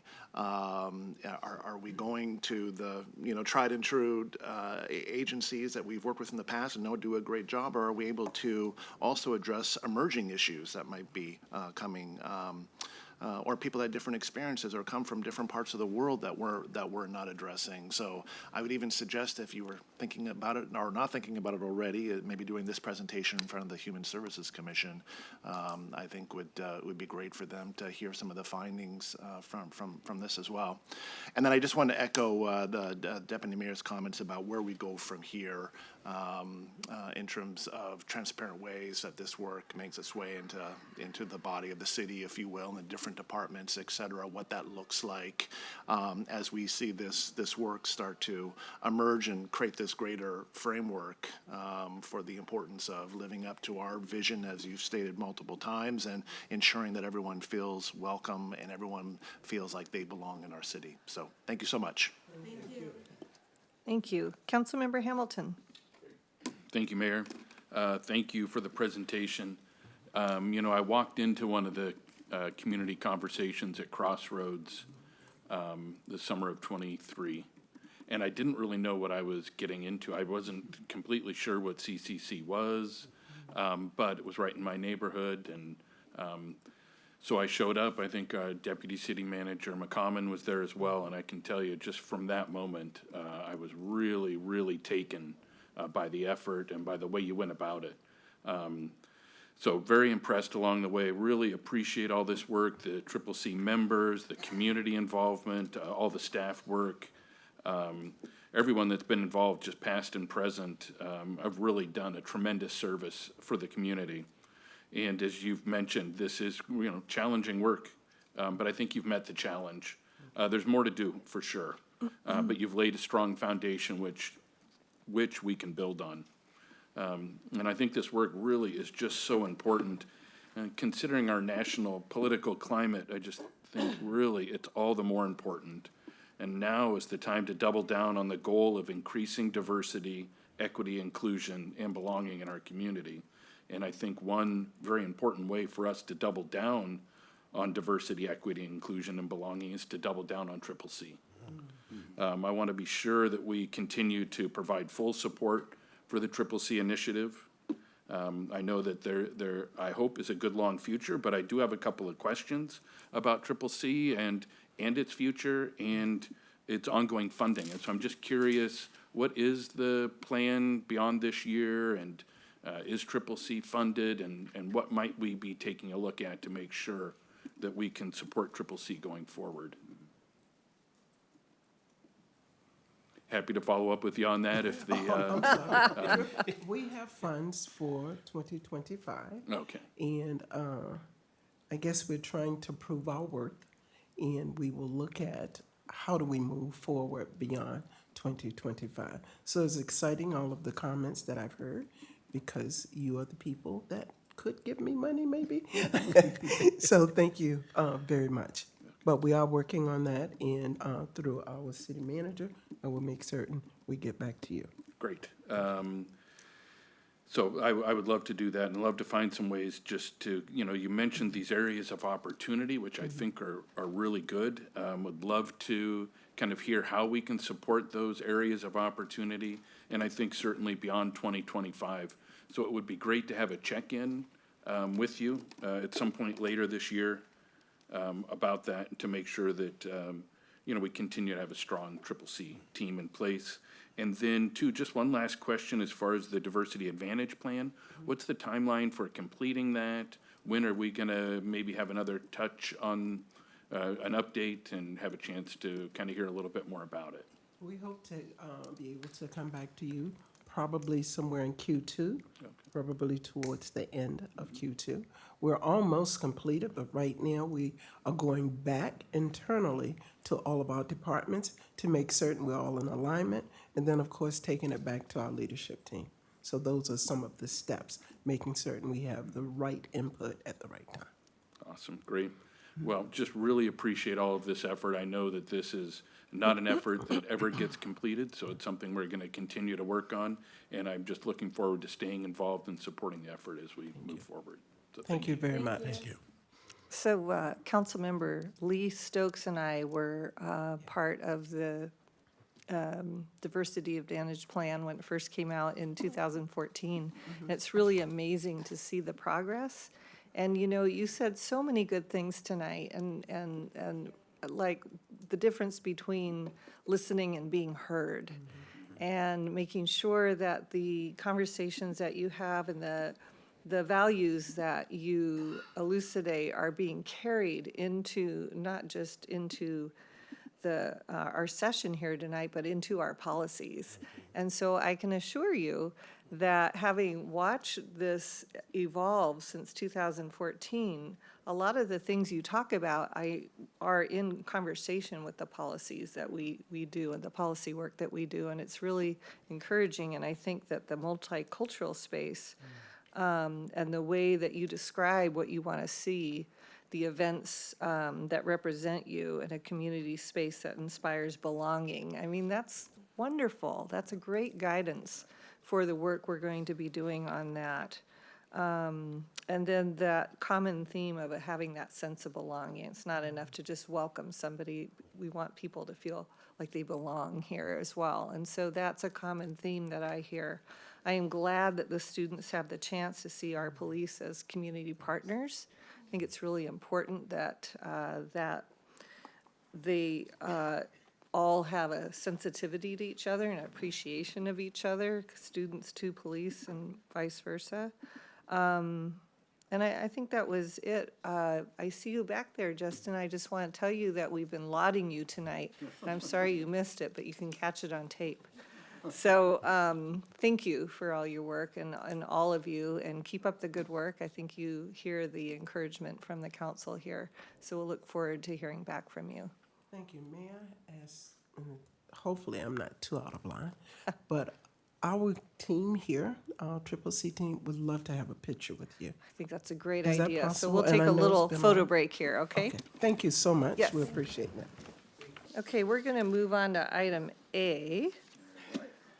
City Manager, would you like to introduce this for us? Thank you, Mayor. We have 2 additional study sessions tonight to land use code amendments. And so this first one is focusing on our critical areas. Every 10 years, Growth Management Act requires us to take a look at our critical area policies and regulations, and that time is now for us. And to speak more about the details of the proposed work, we have Nick Whipple, our Code and Policy Director, and Kristen Matt, our Senior Planner. Both are in Development Services. Rebecca Horner, our Development Services Director, is also here tonight. And they will be asking council to consider initiating this work. So with that, I'll turn it over to Nick. Diane, let me just ask, Nick, is your microphone being weird? Let's see. What do you Somebody's is kind of scratchy, I don't know. There seems to be feedback maybe, Okay, but so I'm just going to say Mhm. that if it starts disrupting your presentation, I'm going to ask Jeff to do that clever thing where you like twist it and pull it out and replace it with another one. So, Okay. go ahead. Everyone needs a Jeff on standby. Okay, so good evening, Mayor Robinson, Deputy Mayor Malakutian, members of the council. Tonight, we are here to discuss initiation of the Critical Areas Ordinance update. This is an update to our land use code. And so for our agenda this evening, we'll talk about what critical areas are. We'll discuss the update process. We also shared in your memo, and we'll cover it in the presentation, a proposed scope for this update at a very high level. And then we'll also talk about outreach and some of the next steps. So to start us out with what are critical areas, so the Growth Management Act does require that we designate and protect 5 critical areas. So when you look at kind of that top row of critical areas, these are really critical areas that we're looking to conserve the function and values of these critical areas. So wetlands, fish and wildlife habitat conservation areas, and critical aquifer recharge areas. And then we also are looking to protect the public from any geological hazards and flood hazard areas. To give you a picture of the general extent of critical areas within the city and how we label critical areas in Bellevue, we have kind of the list of our critical areas on the left there and a map just showing the general location of the different types of critical areas that are present in our city. Moving to the update process for our critical areas ordinance, we are, as mentioned in the opening remarks, directed by the Growth Management Act to do a periodic review of our critical areas ordinance, and also with that review, align with best available science. So it's kind of a 3-step process. So we go through a best available science review where we document scientific sources that will inform updates to our critical areas ordinance. We will also then produce a gap analysis. This will show us where our current regulations aren't aligning with best available science, so where we might be deficient. So that will really identify some of the scope and the changes that are going to be needed in order to comply with state law. So those 3 steps really lead to a proposed code amendment, and that would be then shared with the public for review. Some of the sources for our critical areas ordinance update: state and regional policy provides some guidance on how we should be thinking about critical areas, how we would enhance the function and values of critical areas and protect the public from some of these hazards. And then scientific research will heavily inform our update process, and of course input from various groups. So looking to residents in Bellevue, our neighborhood associations, our tribes, community organizations, and of course some of our state agencies that we do often coordinate with. So with that, Kirsten's going to talk about some of the priorities and objectives we've named for this update project. Great, thank you. So as Nick mentioned, these are some of the key priorities and objectives we have for this project. As a baseline, and this is sort of the foundation for all the work that we'll be doing, is updating the best available science, which is really just a way of collating all of the sort of data and information we have from the scientific community as baseline to inform what we do with the policy direction. A key component as well will be engaging with the community to understand what the key priorities are from the community as we're updating this work. And then in general, also balancing our housing and growth priorities with our environmental priorities as well. So kind of all of that balancing together. Another priority is improving the usability of the ordinance for staff and applicants so that it's clear and understandable for everyone involved in terms of what's required. And then also enhancing our data accuracy and mapping through the development services process so that, again, we have better information, more clear information for everyone to use. Within the scope, we want to make sure we're clarifying definitions of key terms, again, for that kind of clarity component for both staff and the public and applicants. Another key component related to that housing and growth balance is taking a look at our buffer strategies and setbacks and mitigation requirements to make sure that, again, we're aligning with best available science, we're protecting critical areas where necessary, but also, again, not hindering housing and growth where we want to. And then another component we've heard a lot of is relating to naturally occurring steep slopes, wanting, again, to make sure in some of our key areas, like in Wilburton and East Rail, where we do have some steep slopes, that we're being really intentional about whether or not those slopes actually pose a geological hazard or not. Sometimes there'll be man-made steep slopes that don't necessarily represent a hazard, and really relying on engineering expertise in those areas.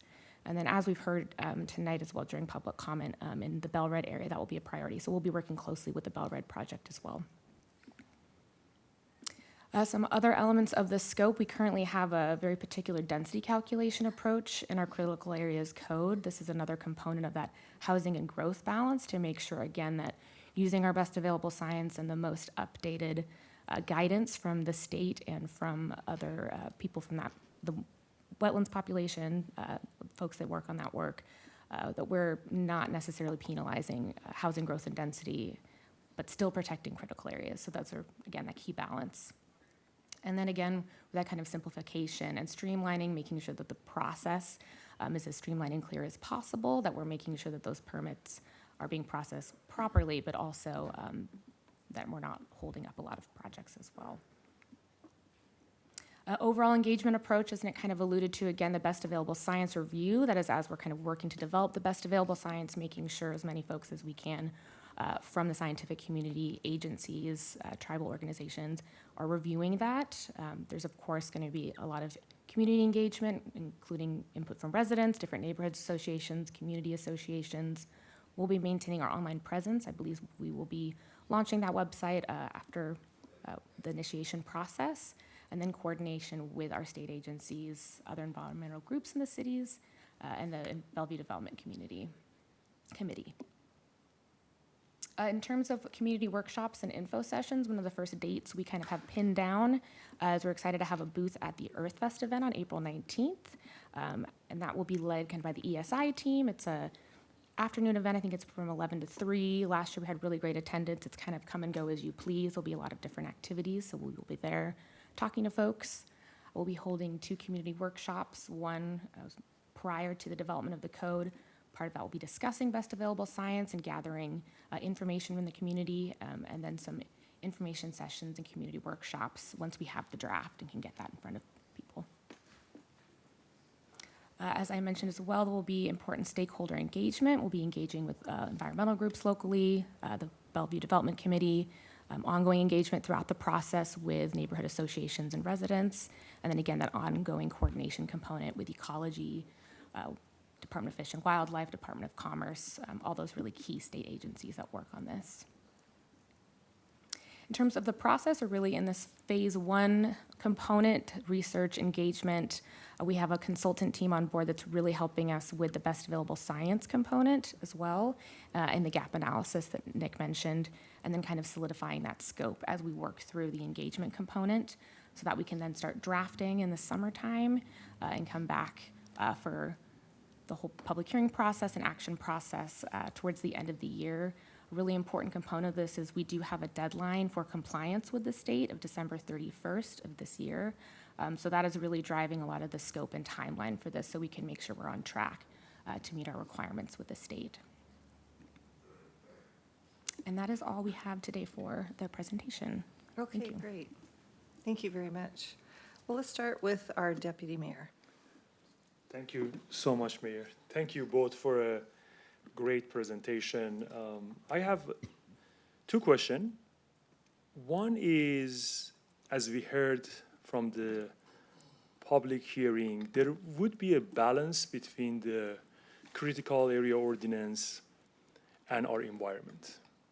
Like, we don't want it to prevent development from happening, and we also don't want it to have a no net loss on critical areas function. So I think this is the art of having that balance, to not make development impossible and also have a long-term environmental health. My first question is the timeline, especially on phase 1 and phase 2, are short to have great engagement with our developer community, environmental community, and your whole work to address and come up with a best optimized code? So Deputy Mayor, with that question, we do believe the timeline that we've set out is achievable and does kind of allow that time to work with the community on getting to those desired outcomes. We also recognize that our state agencies have an interest in where we go with a lot of this work. And so we have a really top-notch consultant firm that's helping us out here and has already advised that as soon as you all direct us to begin work, we start engaging with those agencies as well and help them understand what some of our priorities are and what our objectives are, and that we might want to start those ongoing conversations so that we can get to something that's workable for them and then also responds to what we're hearing from you all in the community. Thank you. So if you have confidence, I have confidence. The other question is, this is the BAS, the best available science, is going to change. Is our code is going to be flexible enough if we have, because the last time we updated our critical area ordinance was a long time ago. If the science tell us something new, are we able to adopt and modify and change our ordinance? Yes, we will always have the ability to change our ordinance. It is a process to do so. And the state kind of puts in that periodic review every 10 years as this is the mandatory process, but we always have the ability to take a look as needed and amend our code as we see fit. Yeah, I think 10 years is too long to be adaptable to the future environmental change and emerging scientific findings. My last comment is I would love to explore some innovative technologies, AI-driven modeling or remote sensing to kind of do all of these monitoring of critical area regulation better than what we currently do. Hopefully we investigate that too. Thank you so much, Mayor. Okay, thank you. Councilmember Hamilton. Great. Thank you, Mayor. Thank you for the presentation. Clearly, this is very important work. I'm glad that we're getting started on it. I'm confident that with public input, planning commission analysis, and staff involvement, we'll get a final recommendation that will enhance and modernize our critical areas ordinance. Very much in support of the priorities and objectives that are outlined in the agenda memo.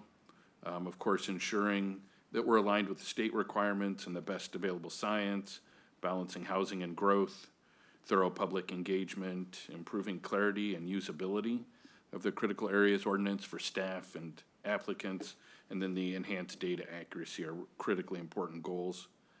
When balancing housing and growth priorities, I hope that the update process gives a priority to housing whenever possible. Again, we have to do all we can to protect our critical areas. After all, they're not called regular areas. I think limiting development in hazard areas like the steep slopes and flood zones and protecting environmentally sensitive areas such as wetlands and streams is vital. The best available science has changed since the last update, And it's important that we incorporate today's best available science into our critical areas ordinance. But I think we need to look at everything we do through a housing production lens and heavily weight our decisions in support of more housing. Also concerned about properties that border critical areas and the impacts of the update on those properties, especially as it relates to homeowners insurance. The process that you are contemplating is intentional and careful. I want to emphasize how important that it is to the folks that live next to these critical areas. Their proximity to these areas provides a unique appreciation for them and maybe even a somewhat higher level of responsibility for them. But they also need to be carefully considered and protected while the update is completed and when it comes back in its final form. Then lastly, the engagement process that you've outlined looks very good. So thank you. Great, thank you. Councilmember Newhouse. Thank you, Nick and Kirsten and Director Horner, who's here as well from our development services. Yeah, for me, this is, and I appreciate the presentation, but for me, this is kind of one of those classic tension, that we see within the city, right? We have a responsibility to protect the environment, but as we've often said, creating housing and affordable housing is our top priority as a council as well. So balancing those two is challenging, but as my colleague to the right of me just stated, I think looking at this through a housing inventory lens, if I said that correctly, is the better way to go on this. It is critically important that we have, and I appreciate the engagement and the outreach that we're doing already. That is very important. But our priority needs to be housing, affordable housing, the workforce housing, et cetera, et cetera. So I'd be curious, and you don't have to answer this right now, but I know the Bellevue Chamber weighed in on some areas about the critical areas ordinance that they have some concerns with, that I'm sure is coming from some of their membership, but reducing the buffer widths for urban streams based on habitat function, eliminate the steep slope designation for man-made slopes, and then remove the critical areas and the density penalty associated with that. So those will be something that I'll be looking at when you come back, and all in favor of moving forward on this on this tonight. But I'd like you to, speaking of lenses, kind of look through this in a couple of key ways as you start this work and then bring it back to us. And that is, how can we ensure that the new critical area policies don't unintentionally block redevelopment, which could prevent both housing and environmental restoration? I'd also like you to consider, as you do this work, how will the critical area update balance improving existing habitats with the need for housing, especially around light rail, right? The transit-oriented development. And then the third piece is, again, making sure that we're continually engaging, as I know you will, and the city does such a great job engaging with all the stakeholders here, so we can get aligned and hopefully have a much smoother process because of it. Thank you so much. Thank you. Councilmember Stokes. Yeah, thank you very much for the presentation, and I think it's very exciting to have this underway. We've been talking about this for, I don't know, a decade or so.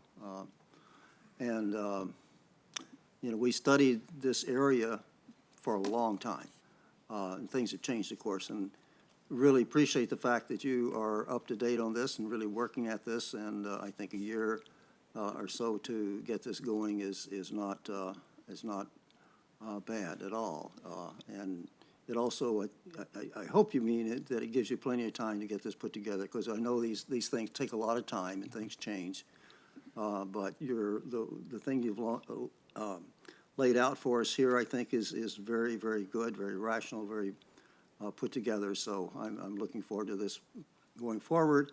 And I guess it's one of these things that we need to get it done by December. So that's the end product on this. But I really appreciate the comments made already. I don't want to repeat those on this, and I think we all know that we're working with two very, very important things for us, both housing and the environment. So, and I think this is one of the better or more, I guess, rational and really workable conversations we've had about this.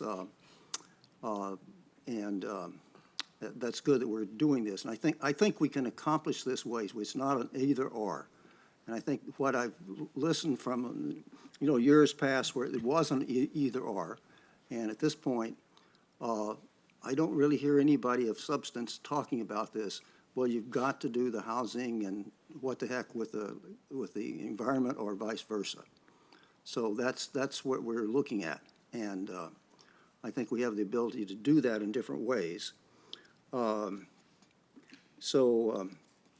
I think, and I appreciate the comments that have been made both by, the council members talking so far, and just one thing I'd like to see is having it come back to us, not wait for 6 months before we hear anything, but keep us engaged, because we are going to be getting people talking to us about this, for many times over the year, in terms of things will come up.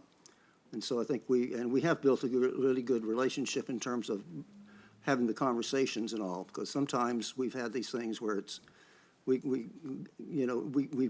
put it in place, and then it's 6 months later before we hear about it going on, and things have changed. So I think that's a big positive that you and the staff have been doing on this, and we're working together, and I think that's very positive too. So I'm really hopeful that we can come up with something that really does take both of these very, very important pieces together and figure out a way to do it and not destroy each other, or to make it so it's very positive, because we want the housing, but we also want Bellevue to be a place you want to live. And so I think that's what the challenge is. How do we do that in a way that's very positive? And I feel very confident that that you're working on that, and the city's working on that, and the council's very important in that. So I'm looking for a real win come January 1st. Okay. And thank you very much. Thank you. Councilmember Lee. Thank you, Madam Mayor. This is a very important topic for the city, and I feel very sympathetic for the staff because it's an issue that sometimes can put two opposing forces together. One is, safety for human lives, sometimes critical area. You want to make sure that you don't build on places that would endanger, building not safe, whatever. On the other hand, you need to make sure that you protect the environment, protect the natural, resources, and against, nature in a way, or to protect the nature. So it is a really tough call. So I think I appreciate, our council members expressing their desire for one and for the other and for both. And so there needs to be really a balance. That's very hard, especially for the staff, because you're not involved in the policy. You have 7 council members. You have to figure out what is, and the public, people who have a particular interest, obviously, they would implore on you that is important. And other people on the other side will feel the same way. So it's not easy. So I think I appreciate, again, the council members' emphasis on having a real balance. And to get to where we want to go basically depends on what you need to talk to the community, talk to reasonable people, look at science, look at up-to-date science, make it as objective possible, right? And then we still have add on to our subjective input to it. That's why you need to talk to community, talk to folks.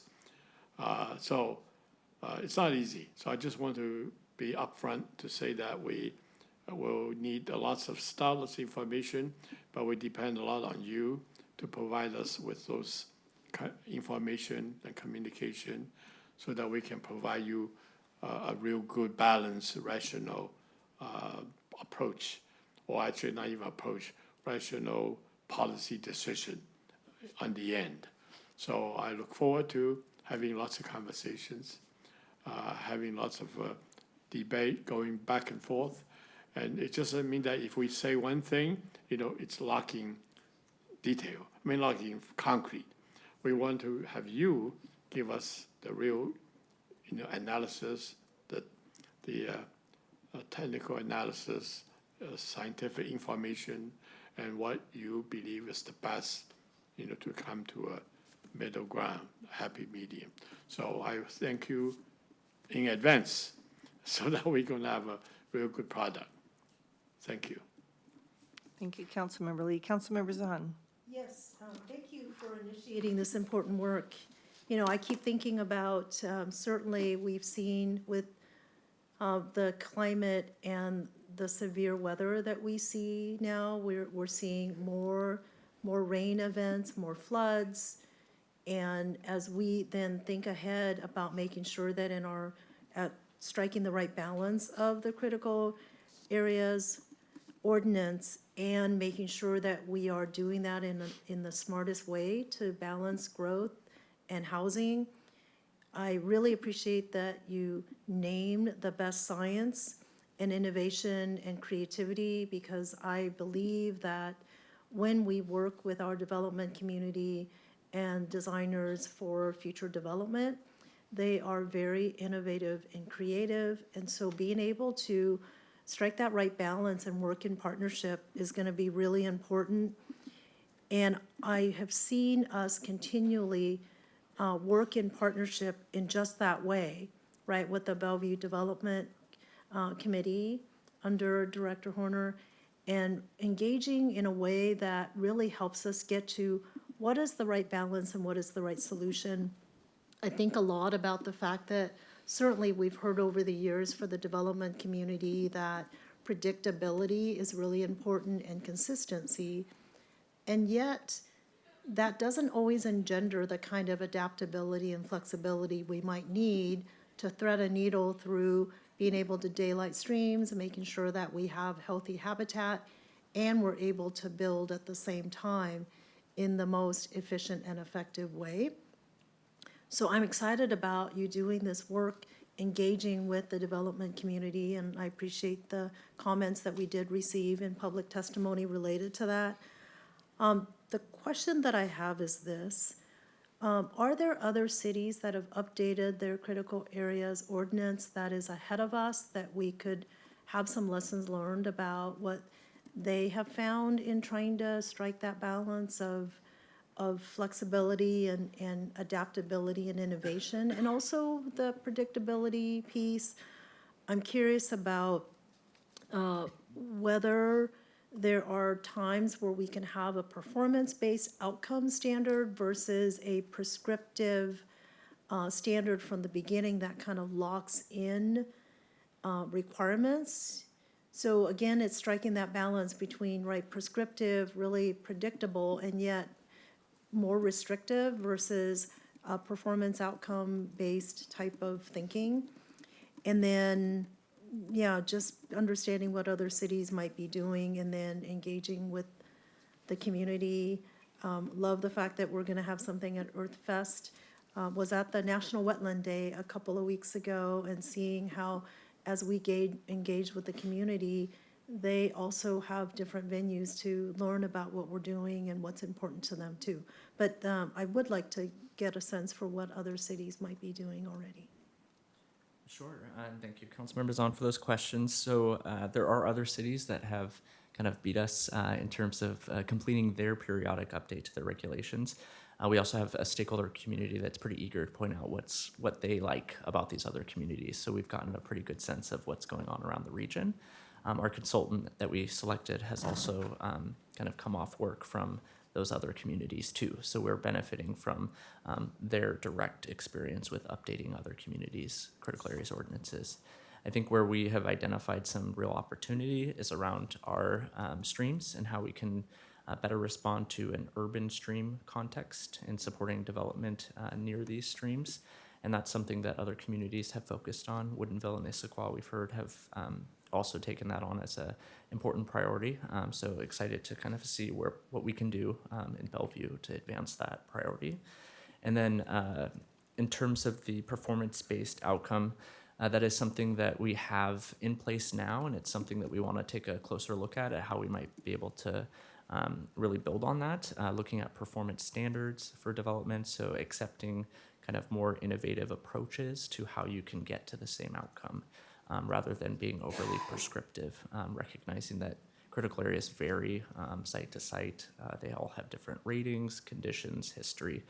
So trying to take a look at it from a more of a performance-based approach is I think the direction we are hoping to head. I think that's great, because that's a great opportunity for our kids to learn too, actually in real-world cases of being able to showcase how we've been able to be innovative right in our communities. So thank you. Yeah.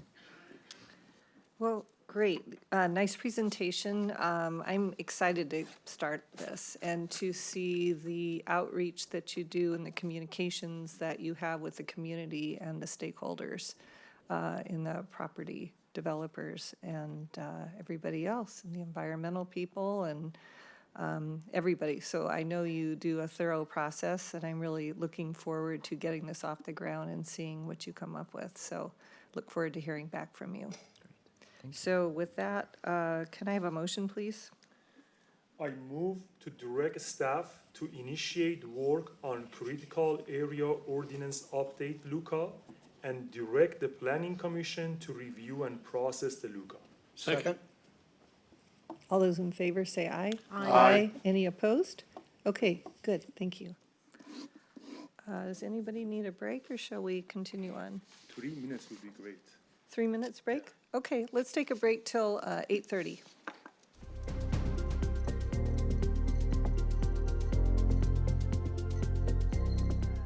Next one is, again, just initiation of work. So, City Manager, would you like to introduce? Yes, just very briefly. This is an initiation of work for the Land Use Code Amendment for the Bellred Look Forward. And late last year, through the work of the Community Development Department, Council adopted the comp plan sub-area amendment for Bellred, and this is the next step in that process. So we have Nick again, and he's joined by Josh Steiner, Senior Planner from our Development Services, and then also Tara Johnson, our Planning Director from Community Development. So with that, I'll hand it back to Nick. Thank you. Good evening again. So this evening, we are here to talk about the Bellred Look Forward Land Use Code Amendment, or LUCA, as we like to say. And we are asking that Council consider initiating the Bellred Look Forward code amendments to implement the Bellred Look Forward Comprehensive Plan amendments and sub-area plan changes that were adopted back in October. Our agenda this evening, we want to talk about what the Bellred Look Forward is. Tara's here to discuss some of the policy amendments that were adopted recently, and then we'll touch on the proposed approach and scope, and then cover our engagement and timeline as well. So in discussing what is Bellred Look Forward, so Council may recall the Bellred Code was adopted in 2009. This was really a transformative policy and code change that was looking to really leverage some of the transit opportunities that were coming to the area. So there was updates to the sub-area plan in anticipation of some form of high-capacity transit, which ended up being kind of light rail through that area, and then transforming our industrial areas into transit-oriented development and more green space. And with that adoption, excuse me, with that adoption, there was a kind of a 5-year or a commitment to look back after 5 years and see where we might need to make some adjustments. About 10 years after, we had been able to get to that look back, and so Council decided let's look forward at this point and see what we can do in terms of addressing this as part of the comp plan update process. So the look forward really began with the comp plan periodic update process in 2022. And that first key step with the look forward, as we've noted, was when council took action to adopt those policy amendments in October of 2024. So looking at this now as an opportunity to meet some of our new housing and job targets and improve the effectiveness of the existing Bel-Red code and policies, and also really taking advantage of all the change that's happened to the area. We have now 4 light rail stations that are in operation that are serving Bel-Red. The city has also constructed portions of Spring Boulevard, expanded 124th and 120th Avenue Northeast, and have advanced some design of roadways in the 130th node in Bel-Red. We have had since 2009 2,700 new housing units. This is now a neighborhood with many residents. This includes townhouses, housing for older adults, and there's 181 affordable units that were also provided from that 2009 till present. And that also includes $8.9 million that have been generated with fee and lieu's for affordable housing in Bel-Red as well. And then in terms of other development, we've seen 1 million square feet of office development in the Spring District, 86,000 square feet of educational space with the development of Global Innovation Exchange Campus, or GIX. Seattle Children's has developed 73,000 square feet, and of course 70,000 square feet of space that Sound Transit's OMFE area is taking up. So more housing and office projects are in the pipeline, as a private investment is still very attractive for this area. So with the comp plan periodic update process, we have our housing and job growth targets. So we are planning for 35,000 housing units by 2044, of which 7,900 units would be planned for in Bel-Red in the next 20 years. So if we think about how we've done over the past 16 years, we're looking to really triple kind of the housing in that area in the next 20 years. This council has also set an affordable housing target that's citywide. That's 5,700 affordable units by 2036, of which 1,550 are between 50% AMI and 80% AMI. That's really the area that the land use code is most effective at trying to address. And then our job growth citywide is 70,000 new jobs by 2044, 14,200 planned for in Bel-Red. So I'll Tara walk through some of the policy work. Thank you, Nick. So just want to provide council with a little bit of a refresher on some of the policy changes we made with the Bel-Red Comprehensive Plan amendments just a few months ago, adopted by council. So the updated plan really laid a foundation and policy framework to guide growth and development for the Bel-Red sub-area, as well as strengthen direction for strategic implementation, and really looking back at the vision and see what aspects needed to be updated there. The amendments included really clear policy guidance to facilitate implementation of the land use code, which is before you this evening, initiation. Also capital investments such as park improvements and acquisitions, reinforcing the significance of the Bel-Red Arts District, strengthening implementation strategies like stream daylighting and stream restoration, as well as opportunities to improve the local street network and multimodal access. We also really grouped the policy changes into 4 big theme areas, and this was really how we approached the policy review with the Planning Commission as well. So it really focused on these 4 areas: open space and natural systems. Here we had policies that were emphasizing ecological functions and resilience, improving opportunities for regional stormwater facilities, focusing on policies relating to stream rehabilitation and restoration plans, and then incorporating parks, recreation, and natural amenities into public rights of way. We also made updates to policies really focused on our second area, which is cultural and community connections. So here we added policy support for growing community capacities to strengthen and promote the Bel-Red Arts District, really enhancing the Bel-Red's Art District by creating more visibility for arts and culture, securing policy support for long-term affordable arts and cultural space, and then fostering community connection and learning through events. Policy changes relating to land use, urban design, and housing focused on cultivating a distinct economic center and neighborhood districts within Bellred, also providing for a diverse range of housing services within each of our sub-districts within Bellred, looking at policy support for preservation of small businesses, and then incentivizing amenities that respond to unique site characteristics, like some of the critical areas that are present in Bellred. And then lastly, our fourth theme area was relating to transportation. So here, adding and strengthening policies relating to investing in a complete and connected multimodal system, working with providers to service light rail stations, developing a multi-use trail system with both local and regional connections, and then providing for a connected, high-quality pedestrian environment. With that, I'm going to turn things over to Josh to talk about the approach and scope. Thanks, Tara. So I'd like to describe our general approach for ensuring successful delivery of this LUCA. So first, we'll review the existing Bellred code in 2025D to identify areas needing updates.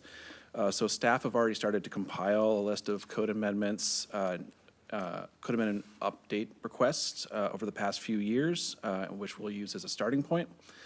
We'll then be looking for feedback from staff, stakeholders, and others to confirm other areas needing amendment. Second, we'll revise the existing code to ensure the LUCA addresses any requested updates in addition to executing the comprehensive plan policies and the future land use map, as well as any other ongoing city initiatives. And third, there are a number of recent land use code updates and other city projects that we'll want to ensure the LUCA is consistent with. So a couple of these include, as shown on the screen, the comprehensive plan, Wilburton LUCA, among others. Staff believe there may be some opportunities to pull from some of those recent work, such as Wilburton, and apply it to Bellred, creating some efficiencies. So Tara mentioned four kind of general theme areas. We've kind of consolidated those down into three topic areas that we'd like to focus on. So first is land use and housing. And so the land use and housing includes expanding medical-related uses along 116th Avenue corridor, enabling greater height and density, especially near some of those light rail stations, evaluating two affordable housing options. One is taking a look at the voluntary incentive-based approach that's currently in Bellred and seeing if there's any opportunities to improve performance.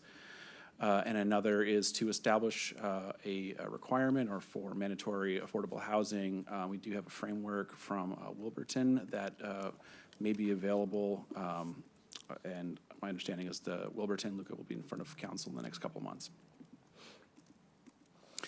In addition, staff have started to engage with King County on the renewal of the transfer of development rights option. So this is an option that was included in the Bellred code, which has since been exhausted. And so we've started those conversations to renew that program, which is also part of a policy directive from the comprehensive plan.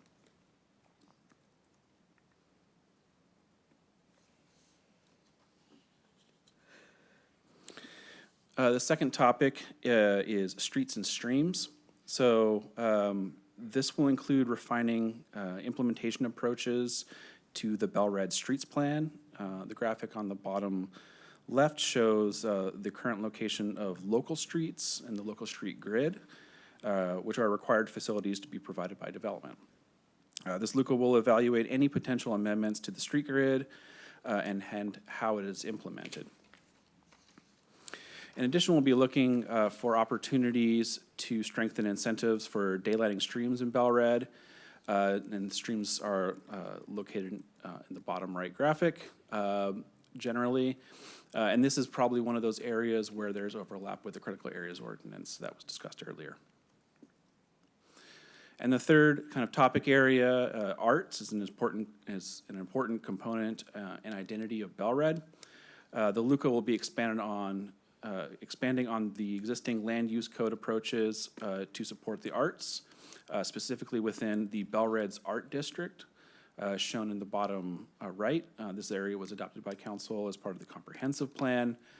And we'll be looking for ways to reinforce the Bellred's Art District, such as through strategies, including prioritization in an amenity incentive system.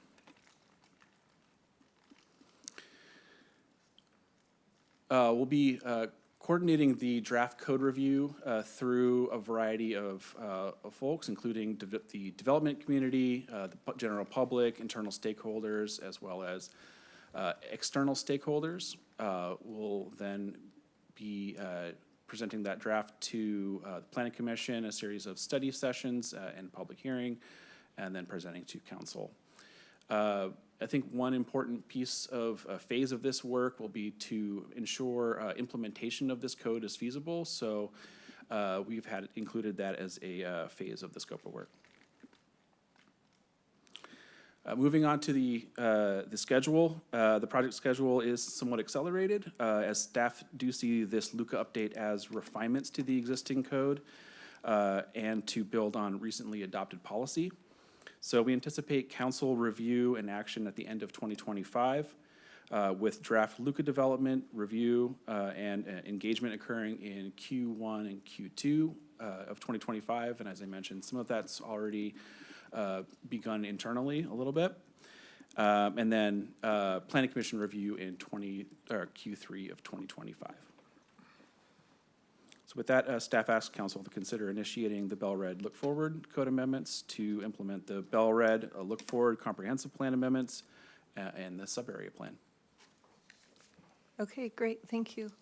Let's start with you, Deputy Mayor. Thank you so much, Mayor. Nick, Tara, Josh, great job. Was a very good presentation.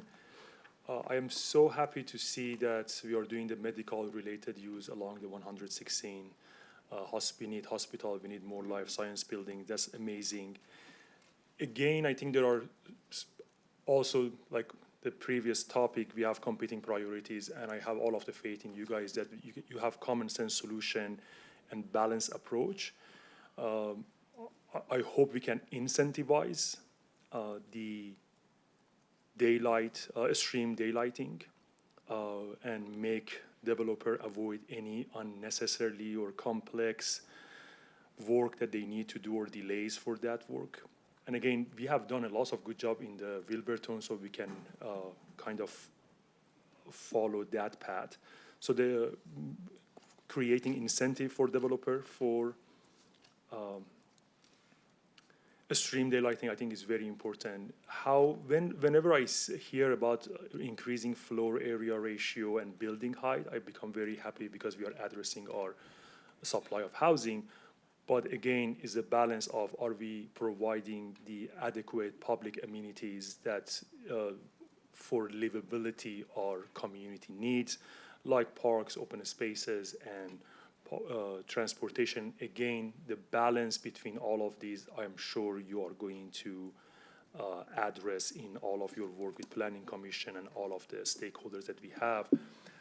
Finally, I really like that you are also emphasizing in affordable housing and how we are addressing that target of 5,700-ish affordable housing that we put as a goal for 10 years. The Bellred, the Wilburton can provide portion of that, and we get to our achieving our goals. So very exciting, and looking forward to hear more about this. Appreciate it. Thank you, Mayor. Thank you. So I'll go ahead and go, and then I'll call on council members on. I love slide 7. Slide 7 just kind of answered every question that I had. When I read the packet, hoped to see some of what you have on slide 7, if you wouldn't mind putting it back up so people can take the time to read that. It really is comprehensive. Two things. I wonder, you talk about incentives for small business, and I wonder if we can make an effort to look at affordable business space incentives. We've done a lot of that with affordable housing. It would be great to focus on that for the Bell Red area. And then, this is funny because I think one of our commenters mentioned this, but when I read the packet, I wrote this down, and now I don't really remember what I meant by it, but I said, can we consider during the process fixed stream buffers? I'm not sure what I meant by that. I don't know if I liked it or didn't, but anyway, something to consider. So I think that's part of the process anyway, right? Yes, and great that we talked about both tonight. The critical areas ordinance update is really trying to respond to that flexibility that we're looking for in Bell Red so that we can really get some of this priority of stream daylighting happening here and see the housing that we also want to see Yep. in this area. Okay, that's great. I think that's all for me. Thank you. Councilmember Zahn. Yes, thank you. I'm excited about this topic as well. I mean, I was thinking about the fact that 2009, that was, 15, 16 years ago, and look at the thriving neighborhood that the Bell Red already is, when you talked about the fact that it's a neighborhood, it's an art district, it has office space in there, so being able to create this whole community where people can live, work, and play. I love that station. I was actually looking at that piece of artwork that I remember trying not to get paint on my clothes while I was excuse me, participating in that painting exercise, and then seeing that art hung on the light rail station right at Bell Red, so that we can see that this is part of the public-facing art and creating that buzz for that. I did have a couple of questions. Well, first of all, I agree with the mayor. We've been talking about preservation for small business for a long time. And I understand that we've talked in the past about the fact that unlike affordable housing, that the statutes don't really allow us to necessarily provide affordable retail space. So I would like to understand, what are those barriers? Is it at the state level? Are there things that we still can do or advocate at the state level to make some edits to be able to allow us to do that? Because we know that there are literally hundreds of small business right in the Bell Red area. They've been there a long time. We've certainly gotten a tour to see in the arts and culture side just how many of those small businesses there are right in the heart of Bell Red. So being able to preserve that is really important. I was also thinking about, thank you, Mayor, for having this slide 7. The transportation piece, we have talked off and on about bike connectivity and Vision Zero and being safe. And I see that Bell Red itself is in the Bell Red district. So I would just urge my colleagues to work with you and think really hard about how we create the kind of connectivity for truly multimodal in Bell Red, so that we don't end up with roads that have safety issues that are not attended to. On the affordable housing, I'm curious about what amount of affordable housing is being allocated to the Bell Red area. And it seems like it's such a walkable neighborhood with light rail stations. Just trying to get a sense of the 5,700 units, how many are slated or projected to be in Bell Red? I can take the affordable housing question. When council, and you may recall, council set the target of 5,700 units, and so that's really based on the city's housing needs assessment that was conducted in 2021, 2022. That really informed a lot of the policy work. And that sets a target for the entire city. We haven't really allocated specific targets for specific areas of the city. And so the way we're looking at it is, are there strategies and actions? So we're going to be, as you know, we're in the process of updating the affordable housing strategy. So that's going to get at some additional actions to get at that overall target, in addition to some of the land use code changes like that we're that we're proposing in Wilburton, we'll be proposing in Bellred, and some other land use code amendment initiatives. And if I could add to council members on, we do view projects like this as a real opportunity to help us meet that 5,700 units. Anytime that we are providing upzones, increases in height, that represents value. And so anytime that we can exact some of that value back in the form of public benefit, those are the type of opportunities that we're looking for. So the 5,700, we do keep that in mind as we kind of work on code amendments. And then in terms of the small business and affordable commercial space, we have been pretty focused on that as part of Wilburton. And we have developed at least some land use code incentives to try and get at that. We will see. It's been kind of reviewed by stakeholders. It hasn't, I guess, we've gotten some indication that it could work for folks. It just hasn't been tested yet. But this is an example, as Josh noted, where we might be able to apply some of our learnings to Bellred to help kind of with the efficiency of processing this code amendment. And then appreciate kind of the encouragement to take a look at what other tools we might avail ourselves to or what other barriers might be in place, particularly at the state level, so we can take a close look at that and then figure out how we can engage with our intergovernmental relations group to help break down some of those barriers. That would be great. Two more comments, if I may. One is, I would love to see more performing art space in Bellred. It seems like we have, a small theater that's there and a couple of small spaces, but it sure seems to me that to create that really active Bellred Art District, they would really benefit from having also some ability within the buildings that may be built in the future to be able to have some art space of some size, whatever that might be. And then my last comment is, earlier today, we heard from the CCC, and I'd like to think as we're doing this work that we would be engaging with them as well to really look at that from an equity lens and CCC about what maybe community members we don't normally engage with that may have some feedback and thoughts about the Bellred look forward. So thank you. Councilmember Lee. Thank you, Madam Mayor. Well, Bellevue Corridor is an amazing piece of planning effort. Traditionally, plannings are done by just land use. And then, people decide where they're going to put their business in, homesteading, and then transportation will come afterwards, so they're meander. We see often, typical to that is Highway 99 in the Pacific Northwest, and you're looking at California, Camino de Rio, roads go meander through different places and where the city settled. And they're not planned. The planning is land use. Bellevue Corridor is the first one that's planned with both land use and transportation in mind. That's why you mentioned earlier, light rail transportation system, the streets are designed as part of the planning process for Bellevue Corridor.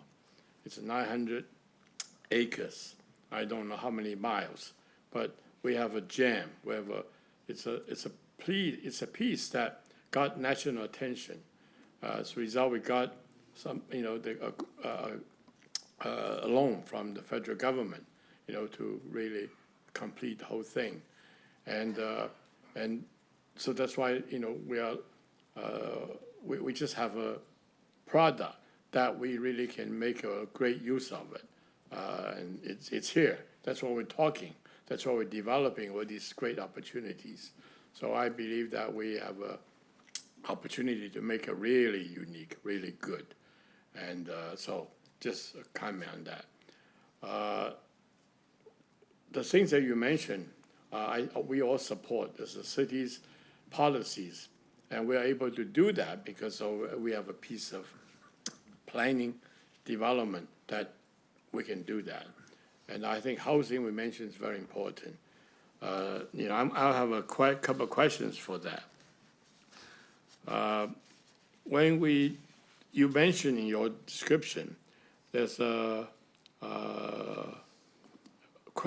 using credit, right?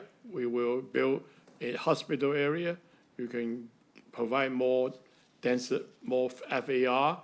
However, perhaps we work with King County, you mentioned. Some of the money can be used elsewhere. So I'd like to know a little bit more about what are we talking about, right? In fact, if it is something that it's relevant to the city's policy and city's own land use benefit. So I'm going to just put that as a question mark. The second one that I want to make a couple of comments, small business, absolutely. We all know that small business is the foundation of our economy. I thought that we have spaces like co-working space, don't we? Are those spaces sometimes spaces for small businesses? If they are, do we have maybe some special regulations that can help them to develop co-working space? Make it's easier for them, give them some incentives so that they can provide space for small businesses. I think that would make sense, right? That's just an idea, The other one is transportation. I think we talk about that a lot, We have the TOD, light rails coming in, and we have street grid, and multimodal, obviously, that's a very, very important one. So I believe that these are all the potential opportunities to make sure that we take advantage of the land use, take advantage of the various various use it's planning to this, like stream. We need to have more open stream so that people can live, people can work, people can play, encourage natural space, because we want people to be able to live there and work there and enjoy their living there. So I think that is a good thing. And in order to do that, obviously, the transportation system would be important. That's why I talk about the planning effort includes both land use and transportation at the same time. So we should be able to do that as best as any other planning effort anybody can do. So I'm very optimistic that because of the well-planned development that we put in 2008, 9, and it's happening because we have the opportunity to do that. And I appreciate the council, the city manager, the staff, and we're very fortunate that people support it. So we have the financial resources and we have the foresight, and we are realizing a vision that we have in 2008, and it's going to happen hopefully sooner rather than later. So I'm looking forward to it. Thank you. Thank you. Councilmember Stokes. Yeah, thank you. This is, I'm glad to be talking about this. This is one of the most, I think, interesting and important things I've worked on in the council, and it's a fascinating place. We haven't talked anything about the Springs District as part of that, but we kind of did it, and all of a sudden we had this look back we were going to take on it. And we looked back for, 10 years. And that was one of the things that I really, when I was mayor and afterwards, looking at this and saying, this is not, we don't need to look back. Let's look forward. So that's what we call it. I mean, I'm glad it kind of stuck on that. And that tickles me on that. But it was very important to get that because it was just over there and we were, okay, we got all these other things to do. We got, and Wilburton and all. So it was a monumental thing to change, and actually I think it helped us in looking how we put all the pieces together and we don't kind of neglect some area or anything like that. So I'm very, very, very excited about what we're doing on this. And the Bellevue Art District is something that's very dear to my heart, working with, the Arts Commission on this and working with that, and I think we need to do more on it, obviously.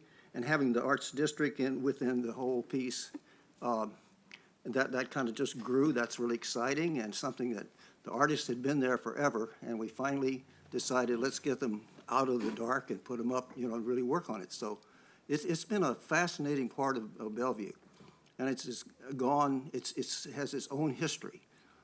So I'm very, very excited to see it going forward. The other piece is affordable housing. That's something that I feel very strongly we need to really work on affordable housing for the Belle Red area. And of course, Belle Red and Wilburton, part of Wilburton really is kind of Belle Red and also it's all part of that piece. But that's an area that has a great potential. And we're, getting pretty good data on, pretty good numbers on that. But again, that's a part of the city that is really built to grow, and it's going to be one of our, I think, more important neighborhoods and all, or up to others in the city.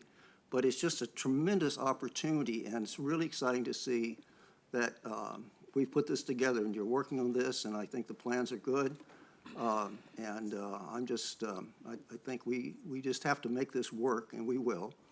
But it's a whole new thing out there that has a lot of potential, and we built that, and it's so exciting to have this go forward. And I think, as the mayor mentioned, the framework and everything you put in there is great, so I'm really excited for it and looking for you coming back to us and saying, okay, this great thing's here, what do we do with it? And we say, go forward. So I think it's one of our great opportunities in the development of Bellevue. And I really appreciate the work and what you put forward, and I think this is going to be a real, we'll look back on this, we'll look back and say, wow, we really made this thing work, and you're doing a tremendous job on it. So thank you very much. All right, thank you. And Councilmember Noonhouse? Thank you, Mayor. Yeah, great presentation. I really appreciate the way you're setting this up and the framework for the future as we're looking at that slide right now. I do have a couple of questions, though, because we're kind of dancing around it. But so, for example, on slide 9, we talk about evaluating 2 affordable housing options, both voluntary, so incentive approach, or a requirement. But didn't staff already propose a 10% affordable housing requirement for the new HOMA zone? So for HOMA, which doesn't include Belle Red, Wilburton, or East Main, there is 2 proposals that are being reviewed by the Planning Commission. There's no strike draft at this point, but one of the proposals around a mandatory approach is, in fact, looking at about a 10% for 80% AMI, and then a lower set-aside requirement for deeper affordabilities. So that's work that the Planning Commission will be hearing about tomorrow night. Was that initiated by staff? The HOMA, we had a council check-in in December, and at that time we had also said that the Planning Commission was going to be reviewing 2 potential options for affordable housing within our mixed-use areas outside of Belle Red, Wilburton, and East Main. And so that was discussed, at least at the December meeting, that we'd be looking at 2 different approaches for those mixed-use areas. Okay, 2 different approaches. So the 2 different, again, going back to 1 mandatory versus 1 incentive. I just want to make sure that we're approaching this in a balanced and fair way, that we're going to, as you rightly point out on this slide here, that we're going to look at both equally. I mean, it's no secret that I'm more in favor of going the incentive approach here versus mandatory. I just want to make sure that whatever stage this is at, that we're taking a balanced approach and looking at all the data that's available, looking at the economic data as well, and also taking the input from the developers to make sure that this pencils out. Because my fear for this, as much as I'm excited about it, and I share Councilmember Stokes' excitement for this, if the more prescriptive we get, the less we get from hitting the goals, what was on slide 5, in terms of creating market rate housing, creating affordable housing, work for it. We're going to get farther and farther away from that the more we try to be overly prescriptive. So that's my concern. Also, now on Wilburton, I believe it was on slide 8. So I just want to confirm, so are we using Wilburton as a base, as a framework to start developing the Bell Red Code? Or if I read in between the lines on this one, it says we're looking at some learnings, but why not use that as the base and then develop it specifically for Bell Red? Sure. So some of the thinking with incorporating the learnings, so these are adjacent TODs, so a lot of similar characteristics, but Bell Red is intended to be kind of its unique TOD with a focus on arts and some other kind of priorities that were outlined in that framework. What we're seeing, though, is that there's been extensive engagement with stakeholders on different approaches that are also appropriate or applicable in Bell Red. So trying to figure out where we might be able to incorporate some of those learnings to get some efficiency in this process. Since we've set a timeline for ourselves of 1 year, I think we're really going to have to rely on some of the investment and time, both that staff have provided, that Planning Commission has provided, and stakeholders. But we also want to, you all haven't received a Planning Commission recommendation on that. So we'd like to see what you all think of how Wilburton has kind of advanced through the PC process. So it is really sort of we're waiting to see what learnings might be appropriate based on, how the hearing goes tomorrow night for Wilburton, how the council deliberation on that goes, so that we can really get some better clarity on what might be appropriate for Bell Red. Okay.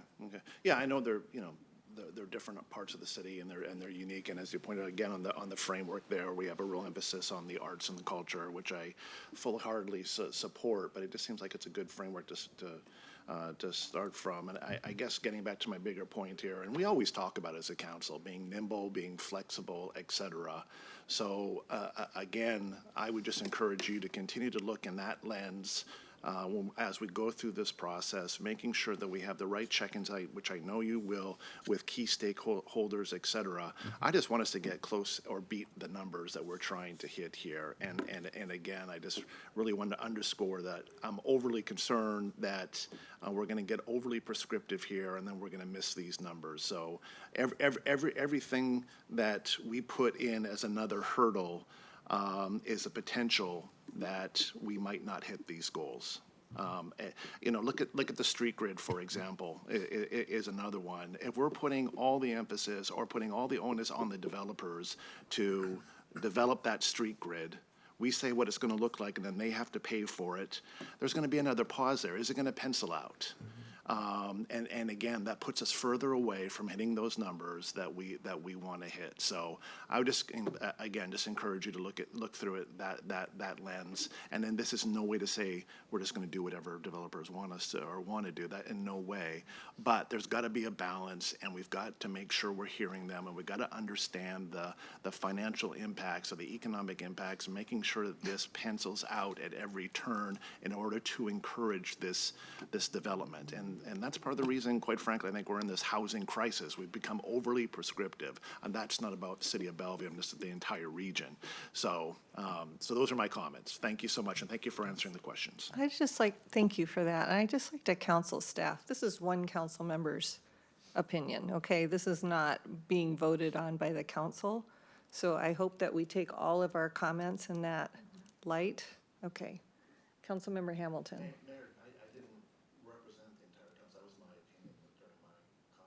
I'm not talking to you. I'm talking to staff. Go ahead, Councilmember Hamilton. Great. Thank you, Mayor. Thanks for the presentation. It was very exciting. I'm definitely anxious to move on to the next phase of bringing a new Bell Red to life. I think the Bell Red Look Forward Comprehensive Plan Amendment that was adopted last fall is a great piece of work and has set the table very well for the next stage to implement the Bell Red vision. Community engagement is obviously a top priority for this work, as it is for all the work we do here.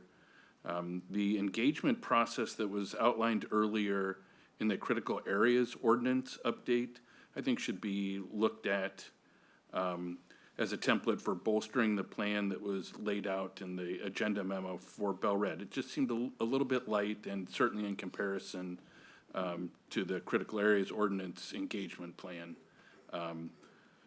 Just would like to see maybe a little bit more there. I imagine that's that's maybe what's already planned, but I just note the difference there and wanted to just mention that.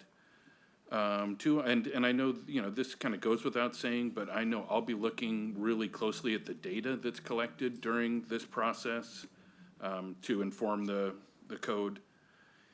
And that I do hope that as we go through this, we build in some flexibility to implement the land use code once we approve it. So I think we talked a little bit about that in the comprehensive plan update for Bell Red, and I want to kind of carry that same theme through, hopefully. And also, too, I know we're going to have an update on critical areas that's going to come back before it's finished, and I would like to get an update on Bell Red as well. And I'm just wondering if in between the draft review and engagement part that is going to be, you know, that is basically upon us, and before it goes to Planning Commission, if we might be able to have you come back and give us an update on the engagement, what you've learned so far. I think that would be really helpful. So anyhow, this is all super exciting, definitely 100% ready to move forward on this and do this really important work. So thank you.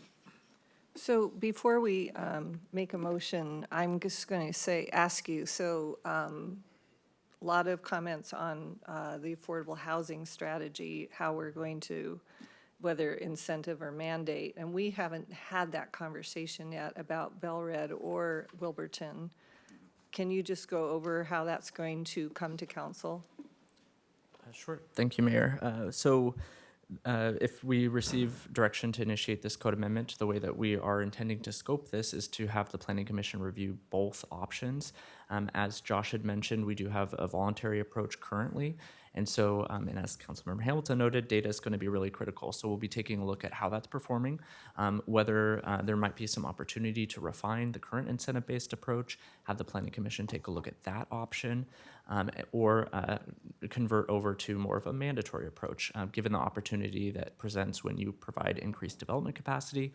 That's really the chance that you might be able to enact such legislation. So we do want to be able to provide two standalone options for both the stakeholders to kind of take a look at, see if they can refine or improve, or kind of what their feedback is, and then have the Planning Commission take a look at both of those standalone options before deciding on what they might recommend to you all. And then we get to And then you will discuss it. hear those recommendations and be able to make a decision on that policy matter.